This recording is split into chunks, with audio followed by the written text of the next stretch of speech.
What's going on, everyone? Welcome to another episode of Post Credits Podcast, a show where we are lucky enough to talk about movies. I heard that laughing. No tomfoolery over there, guys. No tomfoolery. Only tomfoolery. All right. You'll be happy to know, guys, this is episode 40, recorded on July 27th, 2025, to get posted to podcast services on Tuesday, July 29th, to the usual spots: Apple Podcasts, Google Podcasts, Spotify, Amazon Music, Podbean, and YouTube.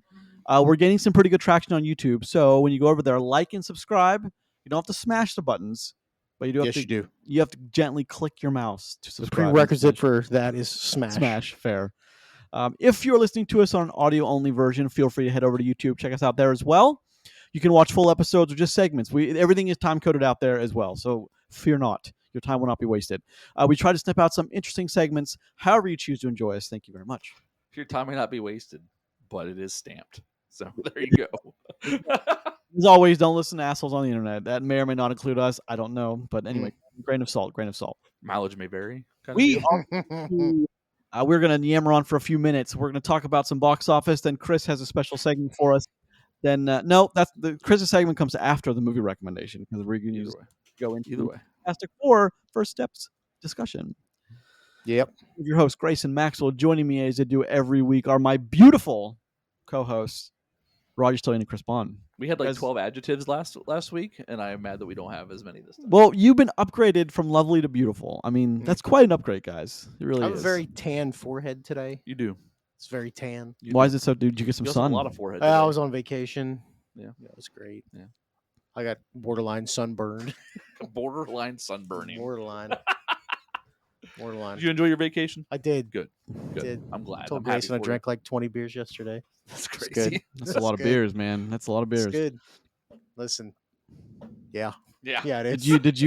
Did you wake up and regret your decision today, or did you not have a hangover?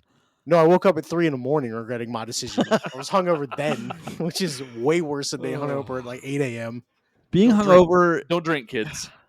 it's not so bad in your teens and early 20s, but after that, it's like, fuck, man, I can't do I this never anymore. consumed alcohol till after my 21st birthday. Thank you. Right. Okay, great. Wait, no, that's not true at all. That's not No, true. not That's even, not not true. even Never mind. remotely true. Like, No. I was in. No. It was long after I was an adult, but before I was 21. So whatever. Pluto is not only the biggest, most robust planet, but also the planet closest to the sun is going to be true before Roger's statement is true. So let's Dang. go on with that. Yeah. He went Just astrological on mean-spirited. your ass. I know what I know. It's Back just to science, bro. It's just science, bruh. Uh, What do you guys? What's going on? Oh, Roger, real quickly. I know we're going to talk about it in one of the weeks to come, but how do you feel about Happy Gilmore 2? Not great, Bob. Yeah, me too. I'm very disappointed. I'm But disappointed. once again, Netflix proving that they can't make a fucking movie to save their life. I'm not disappointed. I saw this coming from a mile away. I'm on record talking about how much I dislike. You're right. It's exactly on point of what I thought was going to fucking happen. I feel appointed by this film, but I'm disappointed in the people that find this movie entertaining. So it is what it is. It is what it Well, is. it's like indeed.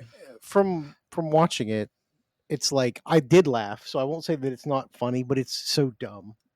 But the laughs are just there. You laugh for the same reason you laughed at Family Guy in the first few seasons. It's just the jokes are so out of left field that you don't even see them coming, and that's why they're funny. Because you're like, that's kind of funny.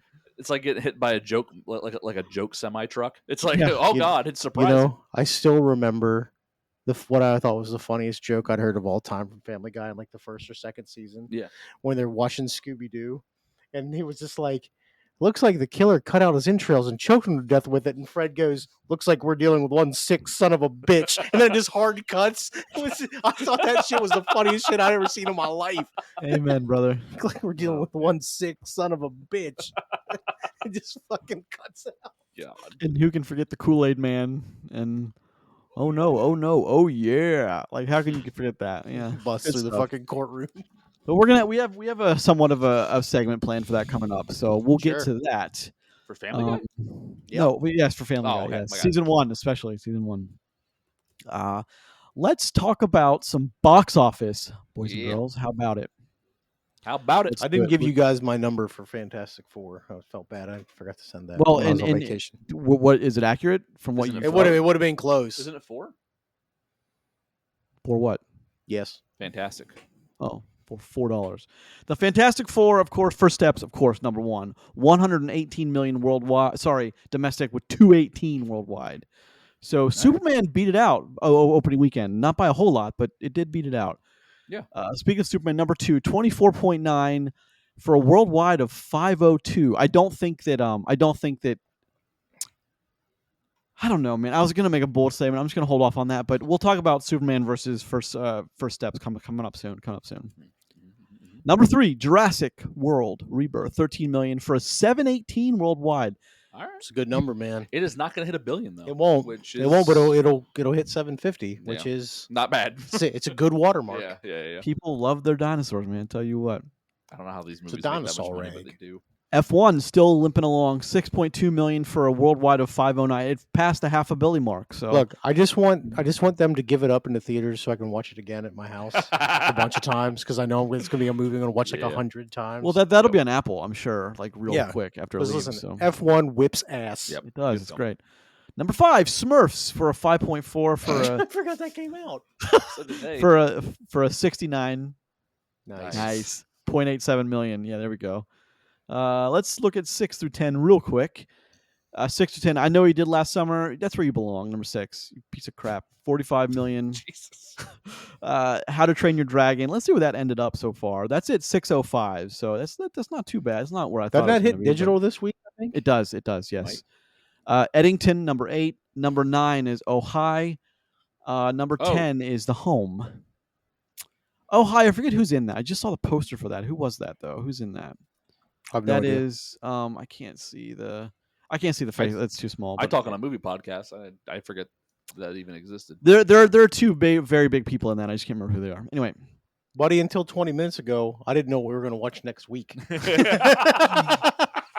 Little fair. insider. That's why we actually did show prep today. Yep. That's fair. Had Well, to map out some we movies needed for the next to. couple of weeks. Yeah. We gonna be a definitely needed to. We hadn't done a show prep for a while because we had done it so far out in advance. Yeah. Not saying we didn't talk about other things, but like to actually go through, we actually had to pick the movies we want to talk about, There's not some, just what else. there's we some want. trenches in a few weeks. Just Yeah, boys. Hope you're ready for some other content. time for Chris's Anime Emporium. Yeah. Hell yeah, it's time. That's CAP, it. Chris Time. Anime. Oh wait, CAI, Chris's Anime Emporium. Yeah. That's or CAE. E-dummy. Yeah. Yeah. E You went from yeah. A I to know. I. I know. That's interesting though. Well, that's kind of how it happens. Numbers, not letters. Sir. That's how it happens though. August and September, and the beginning of September are generally dead months. man. So I mean, it is. I'm what it gonna is look. on that. I'm gonna take a look at last August to September. I want to see if it looks as bad as this. I bet one. it does, though. Yeah, Like, I mean, you're probably you're right. gonna look back but and be I wanna like, look. Jesus. I want to look. So I'm, Brutal. for next week, I'll come with some cold hard facts for you Good. boys. Good. We'll need them for show filler. We will need them indeed. Let's talk Oh, about some. jeez. Let's talk about some other things though. Yeah, we got. Going into it, movie recommendation. It is my week, and in lieu of Fantastic Four First Steps, I kind of dug into another movie I was thinking about while watching Fantastic Four, and I think a movie that is excellent is from 2004, directed by a one Brad Bird. And if you don't know that already, Bird. by who what I'm going to say, The Incredibles. Obviously, one of the marquee movies of that year. Incredible movie, hence the name Incredibles. Craig T. Nelson, Sam Jackson, Jason Lee, Holly Hunter, to name a few. Brad Bird himself did a I forgot voice. Jason Lee's the syndrome. Yeah, I Yep, forgot he that. is. Yeah. He is indeed. I think Incredibles is an excellent movie. And if you, I know at one point we were talking about Pixar. That was very high up on. I mean, that was, I think, the quintessential Pixar film. Which, in hindsight, Sure. probably wrong. I mean, that award probably belongs to Toy Story. To and it'll only Wall-E. be- Toy Story. Which is a hill I will fucking die on. That's fair. But I mean, look, if you're arguing over Incredibles, Wall-E, or Toy Story, you got some good movies. I mean, to you're watch. also having a hell of a good weekend. I'm watching throwing these. Inside Out into the ring on that, but either way, Fair. fair. First one fair. or the second The first one? Mm. Okay. There you go. first one. Boys, let me get your memories on The Incredibles. Great movie, man. Oh, I yeah. love that movie. One of the biggest wasted potentials because they waited like 11 years to make the sequel to that movie. Cause... They waited 11 years to make a sequel that took place 5 seconds after the original. That's the kicker. Yeah. But I know we were talking about The Incredibles. With Incredibles 2, like, it's a fine movie. Oh, yeah. The movie's It's fine. just, buddy, we needed this a fucking decade ago. Yeah. What are we doing here? Really did. But I mean, Incredibles is it. I mean, I think it came out the same year as one of the Fantastic Four movies too. It might have. It just literally one ups, like that the whole era of superhero films. Anyway, it was a it's a great movie, a lot of fun. The characters are great, and I don't know. There's a reason why people wanted to see that for so long. It really is a solid film. It still checks all the boxes for like a movie if it's on TV somewhere. Yep. That I will, if I catch it flipping through, I'll be like, "Ooh, The Incredibles!" Yeah, and still sit down and watch it. Yeah, it's good. Man. I think turning that on might be something I need to do in my household for my kids because like they both remember Incredibles 2 very much, but I don't think they remember the first Incredibles movie at this point. So turning that one on and now that both of my kids are a little bit older, then when they watch Incredibles 2, they'd have a good time with it. That's good. Yeah. Plus, it's not bad for me to watch. So look, I'm still holding out for Incredibles 3, but like actually bring it time forward a little bit. Yeah. Like do that. They should have aged up the family. It should have been 10 years should have passed, or at least 7. They can rectify that situation in the third one. They'll have a hard time with their overpowered baby though, which is a theme, which is weird, weird thing that we're going to talk about. So I didn't realize that, but I mean, it's especially because of the Fantastic Four films that came out, those 2004 2006. Which, what they were. I didn't hate them. I didn't love them. They were just kind of there. They were fine. At the time, they were fine. Yeah. They were fine. I mean, I think they were just misunderstood superhero movies. But I think the people who made them misunderstood heroes. Sure. No, that's very fair. That's very fair. When Fox and Disney were fighting over superhero characters, you see which side somebody ended up on. Yep. That's fair. I didn't realize, like, Incredibles is... And I mean, again, I don't really care about the ripping off. It's like, because I mean, there's not too much very original content anymore because there just isn't. There's a lot of similarities between the Fantastic Four as a group and the Incredibles, and it's fine because the Incredibles is a good movie. It turns out you can make a decent Fantastic Four movie. Turns out. Yeah, it turns out. As long as Grayson's not involved in the production of it, then you fucking play. I forgot about the Josh Trank one. Josh Trank one. Oh, jeez, what a see.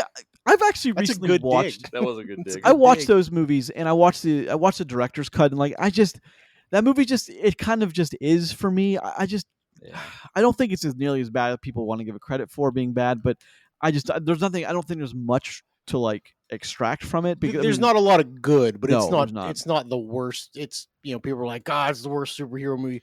No, it's not. If that movie wasn't titled Fantastic Four, it'd have been fine.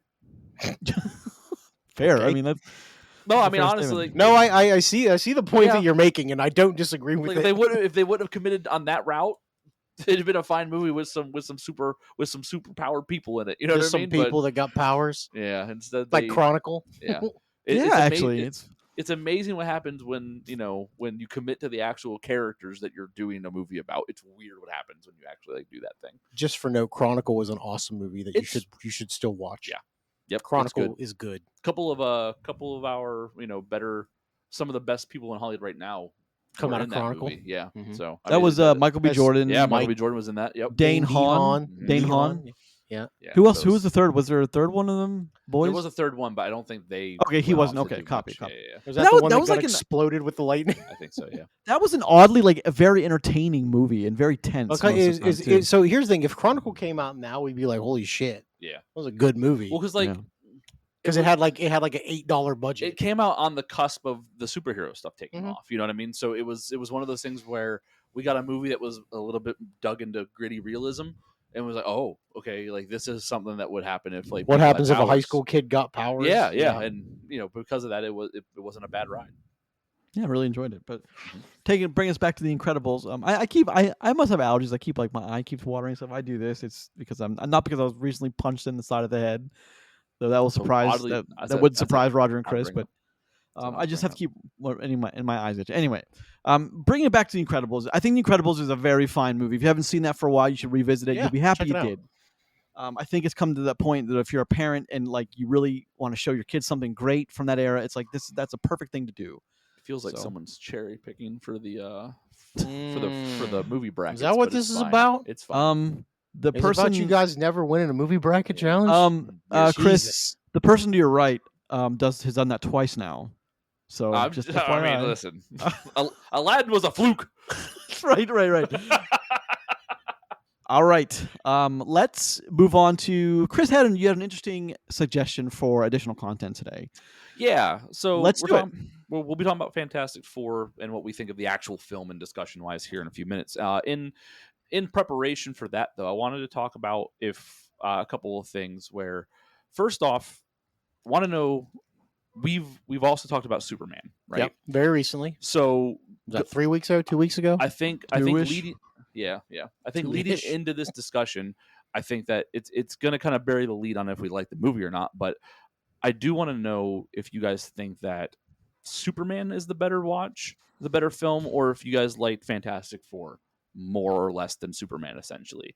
And the comparisons that I'm seeing a lot of stuff, online about comparing the movies, but there's a lot of similarities in these films and how they're delivered to us. We have already established superhero stories between both of them, Sure. and then there's just ways that versions of storytelling and what they kind of do for stakes and things involved that just interested is your overall experience. Did you guys walk out of what did you think was the better film, the better watch, and if so, and why compared to the two?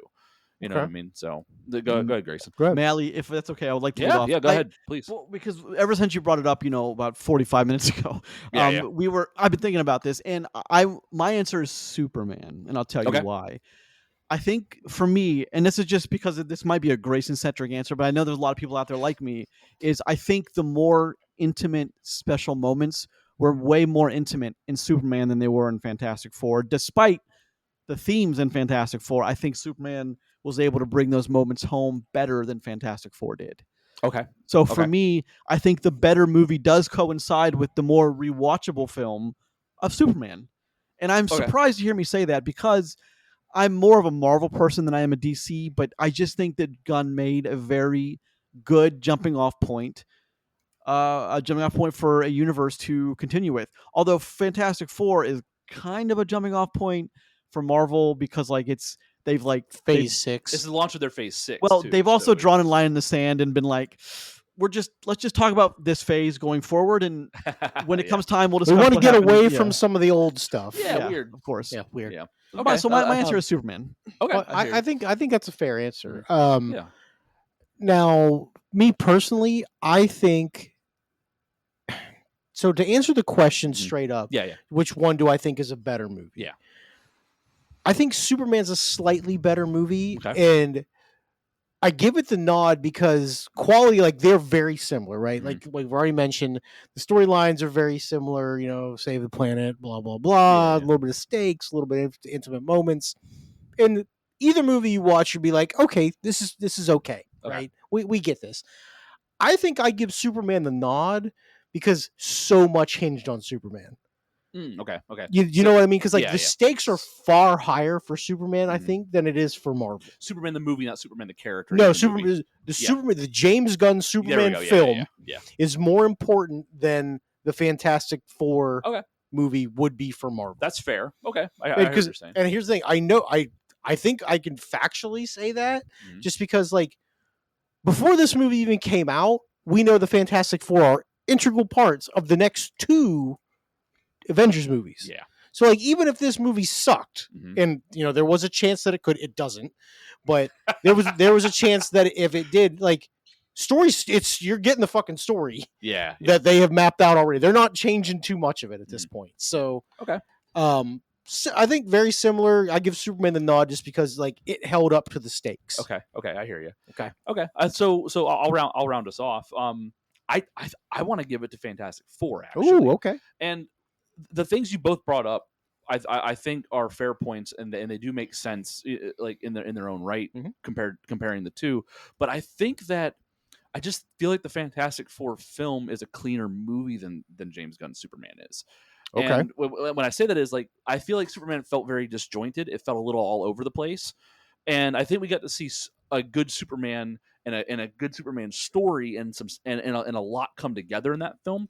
But I don't think it comes together cleanly. I think that we have It's a little disjointed, sure. I think we have a good through line with Fantastic Four. I think this movie starts way better than Superman starts too, where we actually get to see the superheroes already established instead of a wall of text that we got from James Gunn. True. You know what I mean? Like, I think the only thing worse than narration is probably a wall of text. So it's like, I just think that Fantastic Four does a little bit more cleanly than Superman does, and I think that the world that I have to buy in to where that they gave me with Fantastic Four, even though it's this like alternate version of the reality that we're used to and this whimsical version of Earth, I think I buy everything that's kind of happening in Fantastic Four, where I'm not sure I understand what's happening with James Gunn's movie.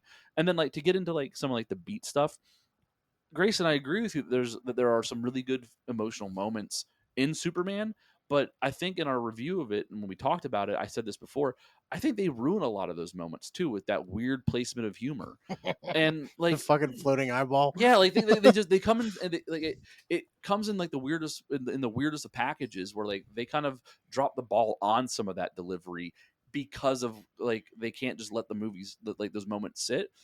I got to sit in some of those moments in the Fantastic Four movie, and I think I appreciated. There's that. some big parent moments in Fantastic Four too. Yeah, and I think that matters in a way. Sure, there's some big parent moments in Superman as well. At least one with Superman and his dad. But at the same time, it's that moment comes and goes so fast. Yep. Whereas I think they do kind of like sit in some things and explain some stuff in Fantastic Four, which I appreciated. So I think I'm a little bit tilted towards Fantastic Four compared to where you guys are with Superman. But I just thought it was like it's just a fascinating thing with, the movies both feel like they kind of begin in a similar way. There's this big moment where like, we have to evacuate the city, and they both do that because something big's about to happen. Learning from maybe past mistakes with like orderly evacuations in both movies. A lot of Avengers films, the city gets tore up. There's people around everywhere, and it's like, what happens to all these people? Yeah. And then same thing with millions dead. Well, same thing with Superman. Man of Steel and what it went through compared to what this new Superman the $1 trillion of damage. It's like, okay, like there were some good decisions made there, and I'm happy that they happened because it kind of lets the movie live instead of it going, no, so what do we do about all this, all these people that probably died in all this mess? We don't have to deal with all that crap. So just a lot of comparisons I think are fairly able to be made between these two, and I think that in some areas they're getting unfairly compared as well. So, but you're gonna have that. I mean, that's just the internet. You're going to, yeah. But I think that it like the things that you guys said about like why Superman kind of feels more in your court. I think that makes a lot of sense. I like it. Which movie has better sentient robots? I mean, Superman has more of them. I think I said better, not more. I think Herbie is in. I was thinking about this. Is so funny that you bring this up. I was thinking about Herbie, and like what he means for the movie. He's important. And so here's the thing: he is, but he isn't. I think that what's important about Herbie is that the Fantastic Four movie could exist and would do okay without Herbie there. Okay, sure. But I think Herbie does a lot for them to play off of. A lot of the comedy comes from Herbie, which Marvel has this thing where it like we all talk about it like the Marvel humor, quote unquote. Herbie is a big vessel for that, and if you remove Herbie, you lose a good bit of the comic beats, and I think that's okay. And I think it's okay that it lives with that character in a way. Whereas the robots in Superman, love them or hate them, I think you could have that movie without them. Sure. And I don't know if it makes the movie better or worse, but like you could absolutely lose them, and it doesn't. Nothing changes with the Superman movie without them. If without Herbie, the movie would be I completely think that different. the movie's a little bit less funny without Herbie, and I think that matters for what they're doing with the other characters in the Fantastic Four. That's a good question though, because I was thinking about Herbie. Herbie's a cool character. I like Herbie. It's hard. I have to help him out all the time playing Marvel Rivals. He has to scan all the pages of the Darkhold. I have to help escort him. That's funny. Yes. Yeah. Yes. Yeah. What about you, Grayson? I don't. The robot thing's an interesting question because I think there's a lot to consider here. If you take out the robots of Superman, obviously there's different creative choices you have to take during the writing of Superman. But I think you get a different movie. I think you get a more serious movie instead of, because the robots, what they do is they have that are they in there enough for that to matter though? Well, some if you cast, who's the guy who voices the you dodgeball definitely feel worse when they get fucking destroyed. Yeah, Yeah, let's Like you're though. like you humanize he's got them. the screwdriver just Yeah. jabbing himself. Poor guy. especially when Aw. you cast He the made it the through, voice though. Poor cast, number 4. the way the voice True. cast was for them. I think it's a different movie. But then if you Maybe. don't the robots, you're closer to Man of Steel, which they wanted to get away from for obvious reasons. I guess, However, yeah. Also, is a I- fine film. what a point you made about and a point you made about the family moments is, or a lot of those moments you got to sit in. I think, and I have reasons for this in the film, is I think a lot of those moments were undone because of stupid things that parents or it. I can't understand why they're making decisions that they make at certain junctures of the film, and we'll get to don't that worry. later. Don't worry. Yeah, But- yeah. And for in a rarity on our podcast, I'm going to agree with you on a few things probably in that regard too. So it'll be interesting when we get. I mean, into it's just ridiculous. Did you watch this? Did you watch this with your wife, Chris? I did watch this with my wife. So when we get into the discussion, there's one question in particular. Please don't let the discussion end without me asking it. If your wife brought up a certain point, I'm just very curious. Okay. Because she. I mean, unless I don't know much about you and you birthed the babies, I'm pretty sure your wife gave birth to the baby to your kids. I got news So for Are you you a guys later on. seahorse? So that involves that. But I think there are some interesting moments in Fantastic Four, and I think the movie goes out of its way to upheaval some of those moments, unfortunately. Mm. But that's just maybe my perception. But we'll get into it in a little bit. Okay. What other questions you got? Okay, so I have one more thing I want to talk to you guys All right. about, and so I've got a list of the movies from Marvel after Endgame, right? So all of Phase 4 and all of Phase 5 in front of me. Okay. I want to play a game, better or not, Okay. and what I'm going to ask you is I just want you to knee jerk tell me if you think that Fantastic Four was better or worse than the movie that I call out. Okay. Hold on, Okay? one question. Are you also going to be doing this, Chris? Yeah, I can do along with you guys. Yeah, that's fine. Well, you can be a tiebreaker if we need to. True, I could. But I'm interested in where you guys stand because I can give you like the TLDR version of what I think because I've already thought about it, obviously. But as I was thinking about it, like I pulled up this list myself and went, "Huh, all right." And it was kind of it kind of surprised me. Okay. So To start us again- off, give us a softball to start Okay, off. yeah. So I'm excluding Spider-Man: Far From Home from this because it happens at a weird point between Okay. Endgame and when Black Widow comes out, and it was already in the can, and it wasn't connected to anything really. Sure. So it's kind of out of timeline order too. So from July 9, 2021, the first thing we have is Black Widow. Is Fantastic Four better or not than Black Widow? Better. Grayson, what do you think? Yeah. Sorry, better. Oh, Better. Yeah. I'm running it down as we go. Okay, yeah, that's easy, right? Yeah, Layups. better. Yeah, easy. Next, we had Shang-Chi. Better. Shit, I don't know. Shang-Chi's close. Shang-Chi's for me. pretty good. Shang-Chi's close for me. I honestly would have. I'll give it the nod, but barely. I unfairly so. I'm gonna do the same. Okay. I should go watch Shang-Chi again. It's been way too long, and I remember being very fond of Shang-Chi, and I just haven't watched it more than twice. I need to, but I think Good movie. I think it's better too. Decent movie to watch. All right. So far, Fantastic Four is sweeping. Okay. Eternals. Oh, better. Grayson. Yeah, better, of course. Yeah, Easy. better. Easy. Spider-Man: No Way Home. Worse. Worse. It's worse, right? Even though it's cheap nostalgia, the movie shouldn't work, but it does. It's worse. Okay, It's corny as shit, and It I love is. it. It is. I love it. Okay, so that's the first win for Phase 4, Phase 4 and 5. For another movie. Yes. Yeah. Got it. Doctor Strange and the Multiverse of Madness. Better. This is Fantastic Four, way better. Yeah, this is better, way right? Better. Better. Yeah. That movie stunk. Thor: Love and Thunder. Way better. better. Are you kidding? Get out of here with that. nonsense. Yep, exactly. Yeah, this is better. Black Panther: Wakanda Forever. Movie. Is it a better movie? Yeah, probably. Yes. Because I Black agree. Panther is very well. It is very symbolic and very emotional. Yeah. This is a better. This is a better movie. Better overall. movie. Namor is not a good villain. No, And they tried to sell it as a good villain. It just doesn't work. The whole thing. we kinda need just way falls more apart. backstory for him. Yeah, exactly. Okay. Racist Ant-Man ass. and the Wasp: Quantumania. Better. Oh god, fucking Fantastic better, Four, right? hands Yeah, down, not better. even close. That movie stinks too. Guardians of the Galaxy 3. Worse. I think this is better than I think Really? I think it's better. Wow. Guardians 3. Yeah. Wow. I think this is better than Guardians 3. Yeah. I think Guardians 3 lost a lot of its like the second and third act in Guardians 3 is not as good as you remember it if you watch it again. I promise you. The Marvels. Better. Oh, this is better. This is better than the Marvel Marvels. stinks. Deadpool and Wolverine. As a story, or just because that movie? here's the fuck thing. you. Here's the thing, like that. There, like that. And if I say that like 10-minute sequence, you guys know exactly what I'm talking about. Is almost the best thing Marvel's ever done. Mm-hmm. Jeez Louise, what Can we call it a draw? You could. Can I call it a draw? I would accept that. Okay, I'll call that one a draw. Okay, I get you. Yeah. Just because, like, from just awesomeness, it's probably a stronger story for Fantastic Four, though. But it will never be that cool. Yeah. What? So like, I'll go first on this, Grayson. Between me and you, I had a better time with Deadpool and Wolverine. I think that's a fair way for me to judge this. Is it a better movie, quote unquote?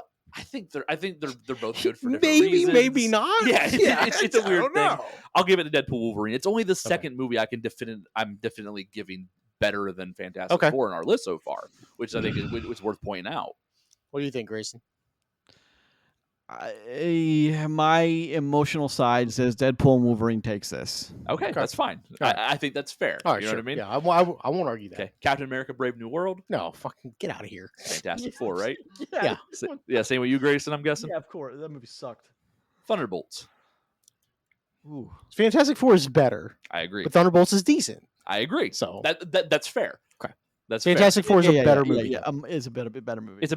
It's a better movie for on a lot of levels. Thunderbolts hit some very good beats that most of our Marvel films and superhero films don't ever touch. They don't really touch it. Yep. And I think that's a good reason why Thunderbolts is held in high regard. Yep. But overall, I don't think it's as good as Fantastic Four. I'd rather watch Fantastic Four for a lot of different reasons than I'd watch Thunderbolts again. I agree. So, I would agree.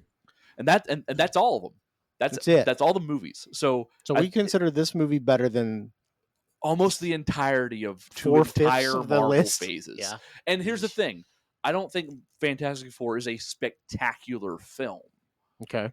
I think I think it's pretty good. I'm in the same. The reason why I asked the Superman question earlier is because it feels like it's in that same ballpark of like a pretty good movie. I don't think it's great. I don't think it's out of this world good. Sure. Puns aside, it being I get Galactus. it. But like, I think that it's worth pointing out that out of 1, 2, 3, 4, 5, 6, 7, 8, 9, 10, 11, 12, 13, 14 other movies, that this one's top 3. That's and that's a lot to say about where we've gone to and where we're coming out of with Marvel right now. Yeah. Can I make one point which I think is part of the sauce, which is the which is the context when you're asking the question is you remember last week how we talked about I Know You Did Last Summer? Yeah. Do you remember? Unfortunately, yes, I do remember that. yeah, unfortunately, yeah. So do you remember how we talked about Roger? At least Roger and I, we because we watched the movie. Chris, you didn't get around to it. We didn't when they revealed who one of the killers was.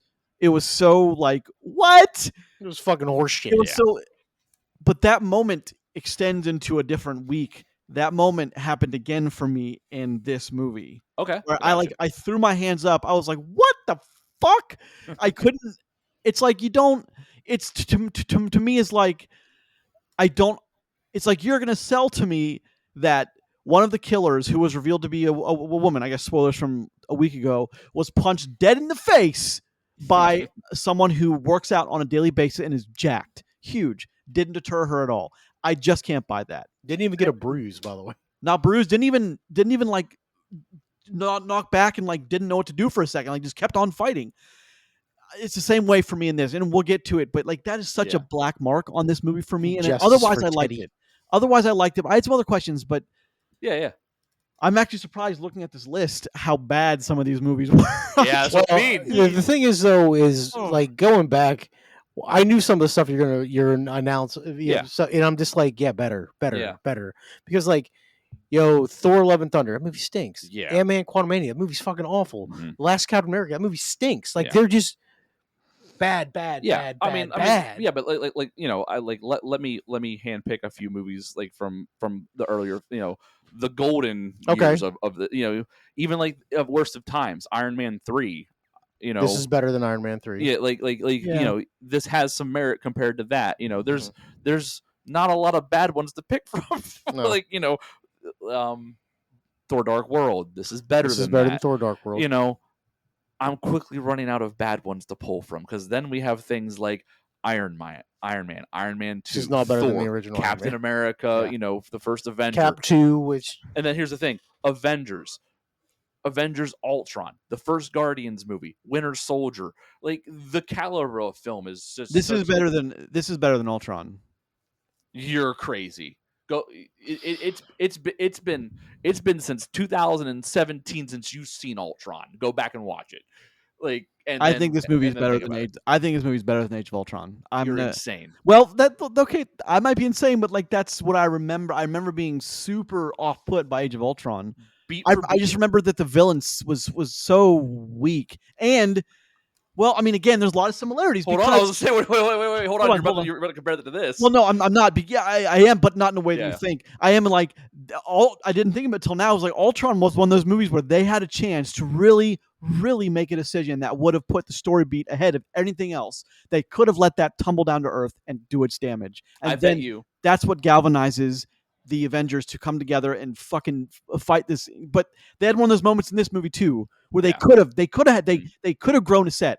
Although Marvel decided to cut him off right at the last minute and bring her back. So I'm willing to bet that if you watched Age of Ultron and thought about it in the context of what you like of watching Fantastic Four, that you'll be more entertained your whole ride of watching Ultron than you were in Fantastic Four. Like hands down. There's no way you watch Avengers Ultron and aren't entertained throughout your viewing of that in a lesser way than Fantastic Four. well, entertaining is not. I'm trying to separate entertained in my mind from what I would the score I'm giving the movie in my head, like the grade I'm Okay. giving this piece of paper, this grade I'm getting this essay that was submitted. That's what you got to do. That's the hard part. In that same vein, then there's more character moments in Ultron. What Tony Stark goes through as Iron Man in that movie, and why Ultron is what is even there. That whole character journey in that single movie is better than anything we got out of this movie. Like, hands down. I don't know if I fully agree with that, but then that comes with caveats. So it comes with a lot of asterisks and caveats. I know. But this is an interesting discussion, though. But it's it's the other movie that had the chance to really make a story beat that would have impacted everything. And there's just so many good movies leading up to Endgame compared to like what comes after, and it's just it's like a movie that I think we're all going to be on board with. Like, this is a decent movie, and then like comparing the two just eras of lists, and it's like, holy crap, this is just such a stark difference of how easy you can snap to this is better to then snap to it's not as good as that. Yeah, it's crazy. So before we shift gears here, I went on a rabbit hole. Yeah. About making a point that Avengers Endgame is the worst of the Avengers films. Jeez. It's not as crazy as you think. I know. It's now you're thinking about it, you're like, ooh, because like, look, it's not better than Infinity War. You know that. No, you know it's not. Okay. That's the best thing Marvel's ever made. It's It if Infinity War probably is. Infinity War, yeah. It's not better than Cap 2. But hold on. Okay. So like the first Avengers movie is pretty good from start to finish. It is. So if you even say that, tight. so yeah, if you even say like call that a draw, okay, with Endgame, then it's up against Age of Ultron, and then if you say, okay, sure, it's better than Age of Ultron, so you put it third on the fucking list. Like, it went from what everybody's like, the most successful movie of all time, and buddy, it's not even in the top 2 of your own franchise. Here's the thing, though, and for whatever this means, take it or leave it. All the criticisms of Endgame, the last 45 minutes of that movie, it was cool. Not even cool.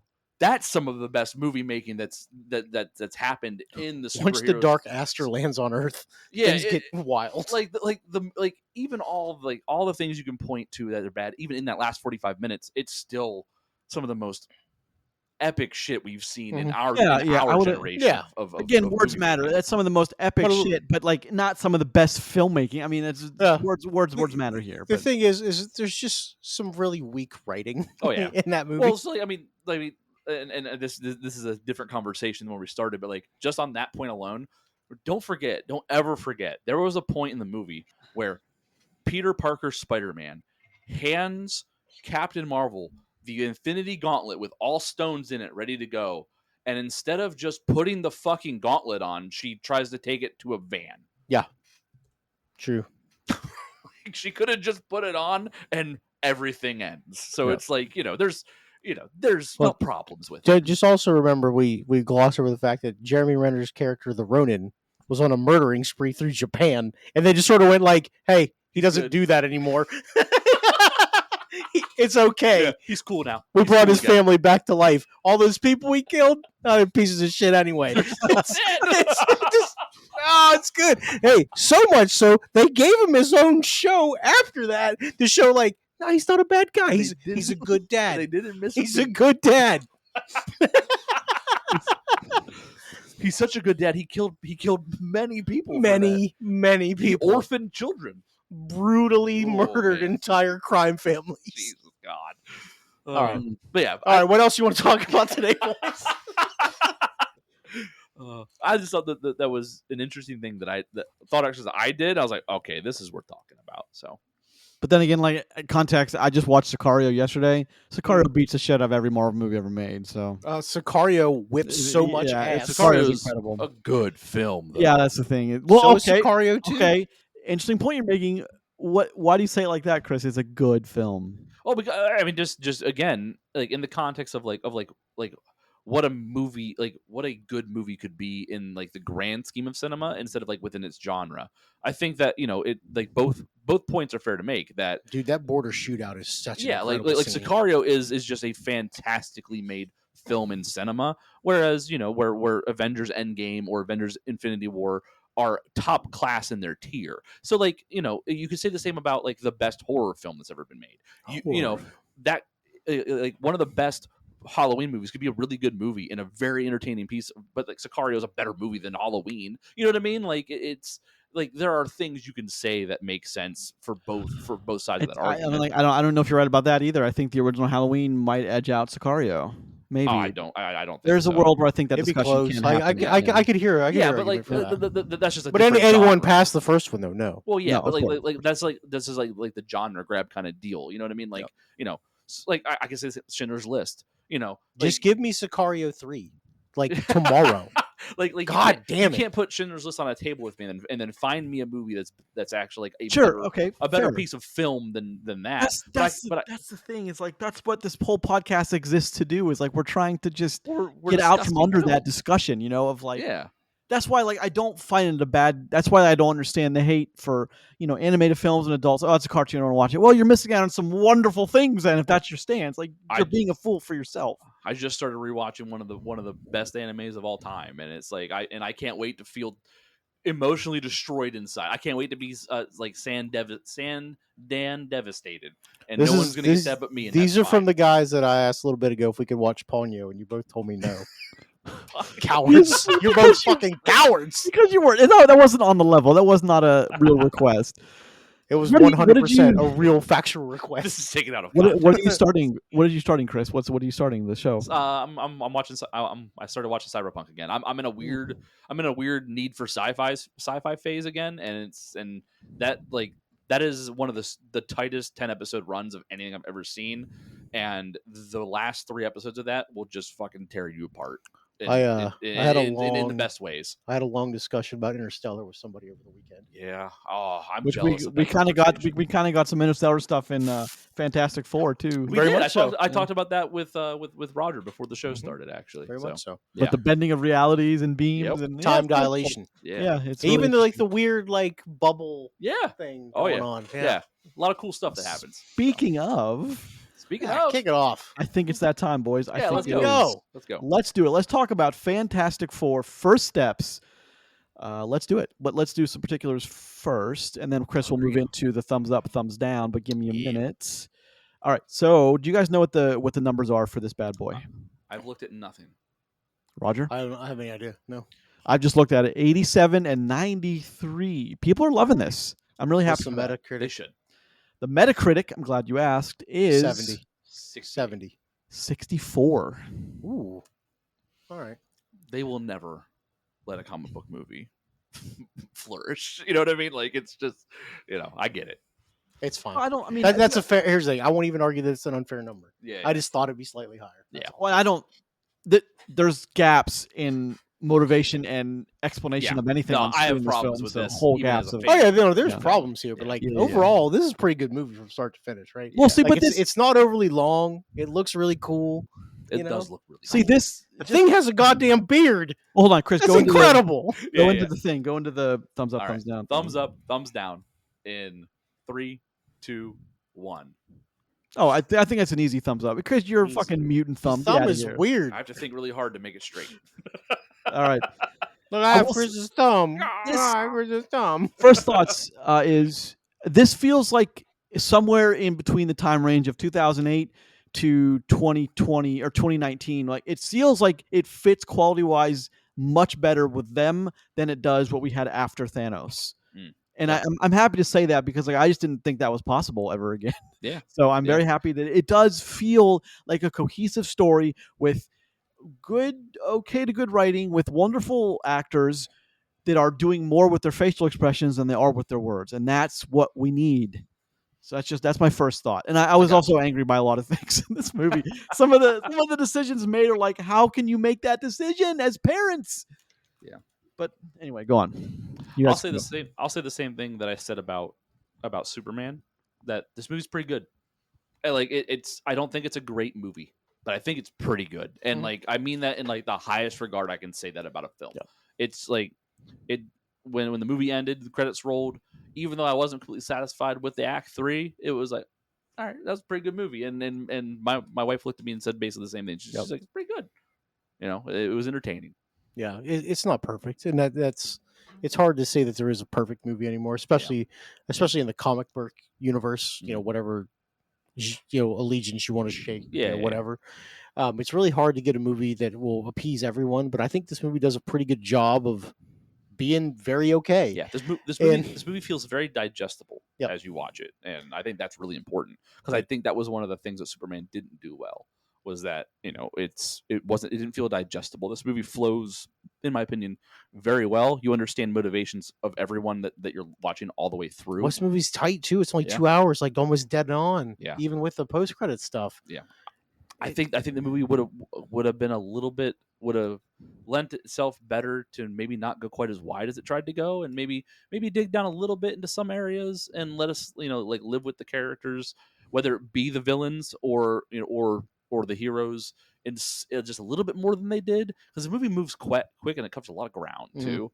But again, it does it in a very good way to where like I never felt lost as an audience member, and neither did my wife, who I watched this with, and she's not a huge fan of the comic book stuff. Sure. I am, so it's like for her to like go on a good ride with it, that says a lot. Yeah.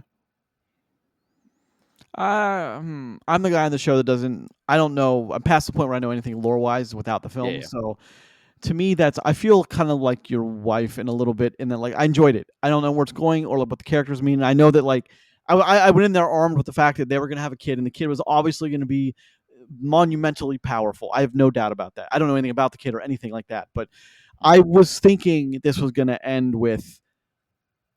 I was thinking this was going to end in like a Pirates 2-parter, like a Matrix 2-parter, where like it's very obviously going right into another movie soon. Okay. I thought, especially as we got near the end with like there was a big bad coming and there was a portal, and like I thought, oh, something like I was prepared for it, and like I was prepared for Jack to do his thing. I was prepared for all of it like funny. that, and it just didn't play out like that. And I don't want to be that guy who's saying it should have been the way I thought.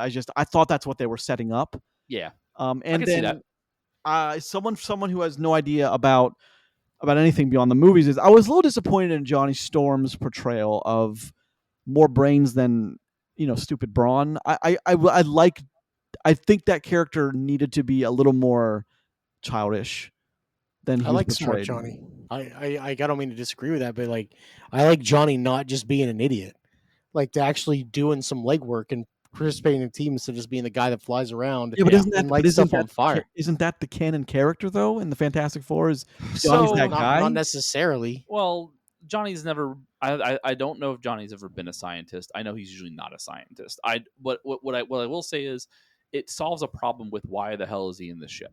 Mhm. You know what I mean? Like Yeah. like why is he there? Because like if he's not a Yeah, scientist, he can't be the idiot Yeah. brother to just go to Yeah, space yeah. because like that rich guy was that's banging your lit- sister, yeah, right? that's Like that's not the literally way that works. Isn't that like the definition of like a weird form of nepotism where like he got to go to space with these You scientists? asked that. You asked that question, Roger. Why he? Well, we can't make him stupid and go to space, but you can put a pregnant woman in space. That's a whole Yeah, yeah. Here's the thing. No, they that's talk a whole- lot about that in this movie. That's to me is like that's Yeah. one of my big like what Yeah. what woman what Reed Richards would allow that.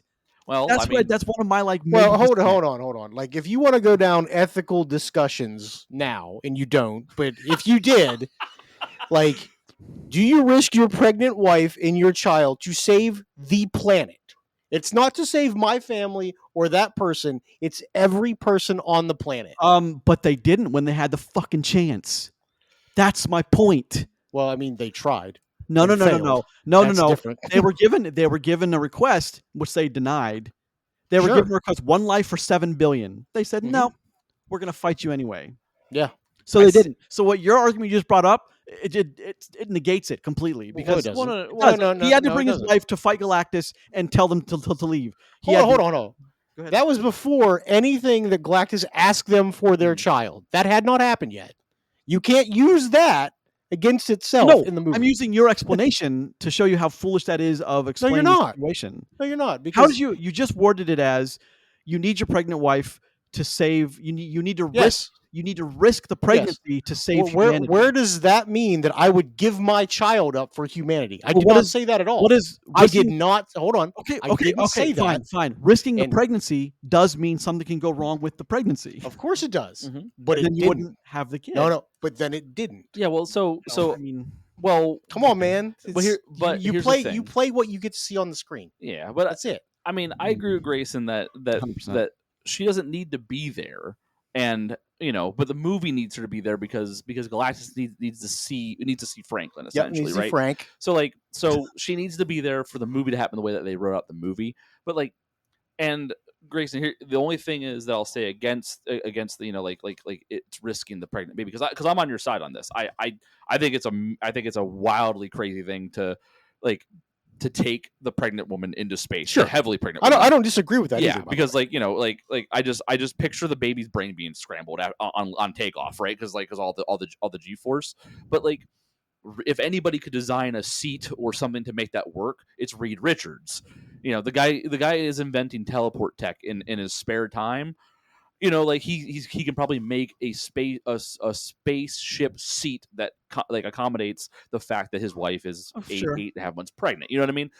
I think that's where the movie doesn't worry about explaining it because whatever, and also because the movie needs it to happen, kind of Sure. deal. But I do find it crazy that she's in space. But here's the thing. If she's not in space, then we don't get space birth, which is a wonderful moment. All these other little things that go across that, and Galactus doesn't get to see Franklin as early as he does for them to set up the whole problem they have with being loved by the world and Well, I mean, being yeah, hated so, by the world. It's setting up the dichotomy of their situation. when it comes back to what I said about why they don't give up their child, because most people would make the decision to not. Yeah. We'll find Except- another way. except they're superheroes that their purpose is to now defend the people of Earth from enemies outside of it. That was their job before they had a kid. Well, fine, but it doesn't. I'm saying from my point of view, from a storyteller's point of view, from a filmmaker's point of view, that doesn't make sense, and it's their job to explain to me why they would make that decision. I don't see the Reed Richards we got, played by Pedro Pascal in this movie, making the decision to send his incredibly pregnant wife to space. Someone who's incredibly loving and doting towards his wife. His life would be destroyed if anything were to happen to her. I just don't see him making that decision. But like Chris said, It's movie- not a decision they made lightly, and it's something they talk about multiple times before they go. Mhm. And Yeah. she makes the decision to go, not him. oh sure, And- I totally understand that, but it's just Yeah. to me it's like it doesn't. I can't compute that decision. That's all. No, I get you there, and there's even like more things, with the whole idea of give up your child and I'll spare your planet kind of deal, because everyone's mad at them until like we give one speech and then we're Well, not so mad okay, well, that's the anymore. part that I want to Yeah. talk about that for just a second. Yeah. And so, like, they don't give up the kid, Yeah. right? Which, because of course they don't, but it like leads to a lot of other bad things that happen. Like there are repercussions Yeah. to their actions, like Yeah. real world repercussions too. By the way, Yeah. people are like they're outside like going to burn your house down unless you give up this kid. Yeah. Which Well, is basically the mob that we get here. So I mean, I'm like digging into this part of the conversation is fine. Like this is like the my problems with the film, because like that whole situation causes other problems too, in my opinion. The biggest thing is like you're right that like it causes all these things, but like Reed Richards is the smartest man in the world, Mhm. and top 3 in the multiverse. Mhm. Like intelligent. There's no way he doesn't know that if he tells them this, that everyone's going to turn on them. Mhm. But like in the movie, they need him to tell it, so like we can have this this strife. Like this is like one of the the inconsistencies of like the intelligence of Reed Richards, which I don't think they get quite on in this movie. It's because he's dumb enough to tell everybody. Yeah. And like I get like he's being open and blah blah blah, and Well, I think he's tired. Like you know, legitimately, yeah, he's fucking frazzled. His yeah, kid is not just- sleeping. just got we've been out on the ship for a month. Yeah, This is yeah. bullshit. But like it's one of those things where like I don't think Reed Richards tells everybody because he knows that everyone's going to turn, because he has that same thought, like I need, like giving up his kid is an option in his head, which he knows it's going to be in the people's head too. So like I don't know if he tells everybody. That's the first thing I kind of iffy on. But then like I think a better speech that Vanessa Kirby's Invisible Woman could have gave was for her to go out there with her kid and say, I'll give up my child when you give up yours, and point to a mother in the crowd. Because then every single mother in the crowd's going, well, I'm not going to give up my kid. Yeah. Everyone else give up their That's kid. exactly what I thought when like, she had that slow walk up through. I was like, Yeah. okay, now Yeah. that's coming. Yeah. Yeah.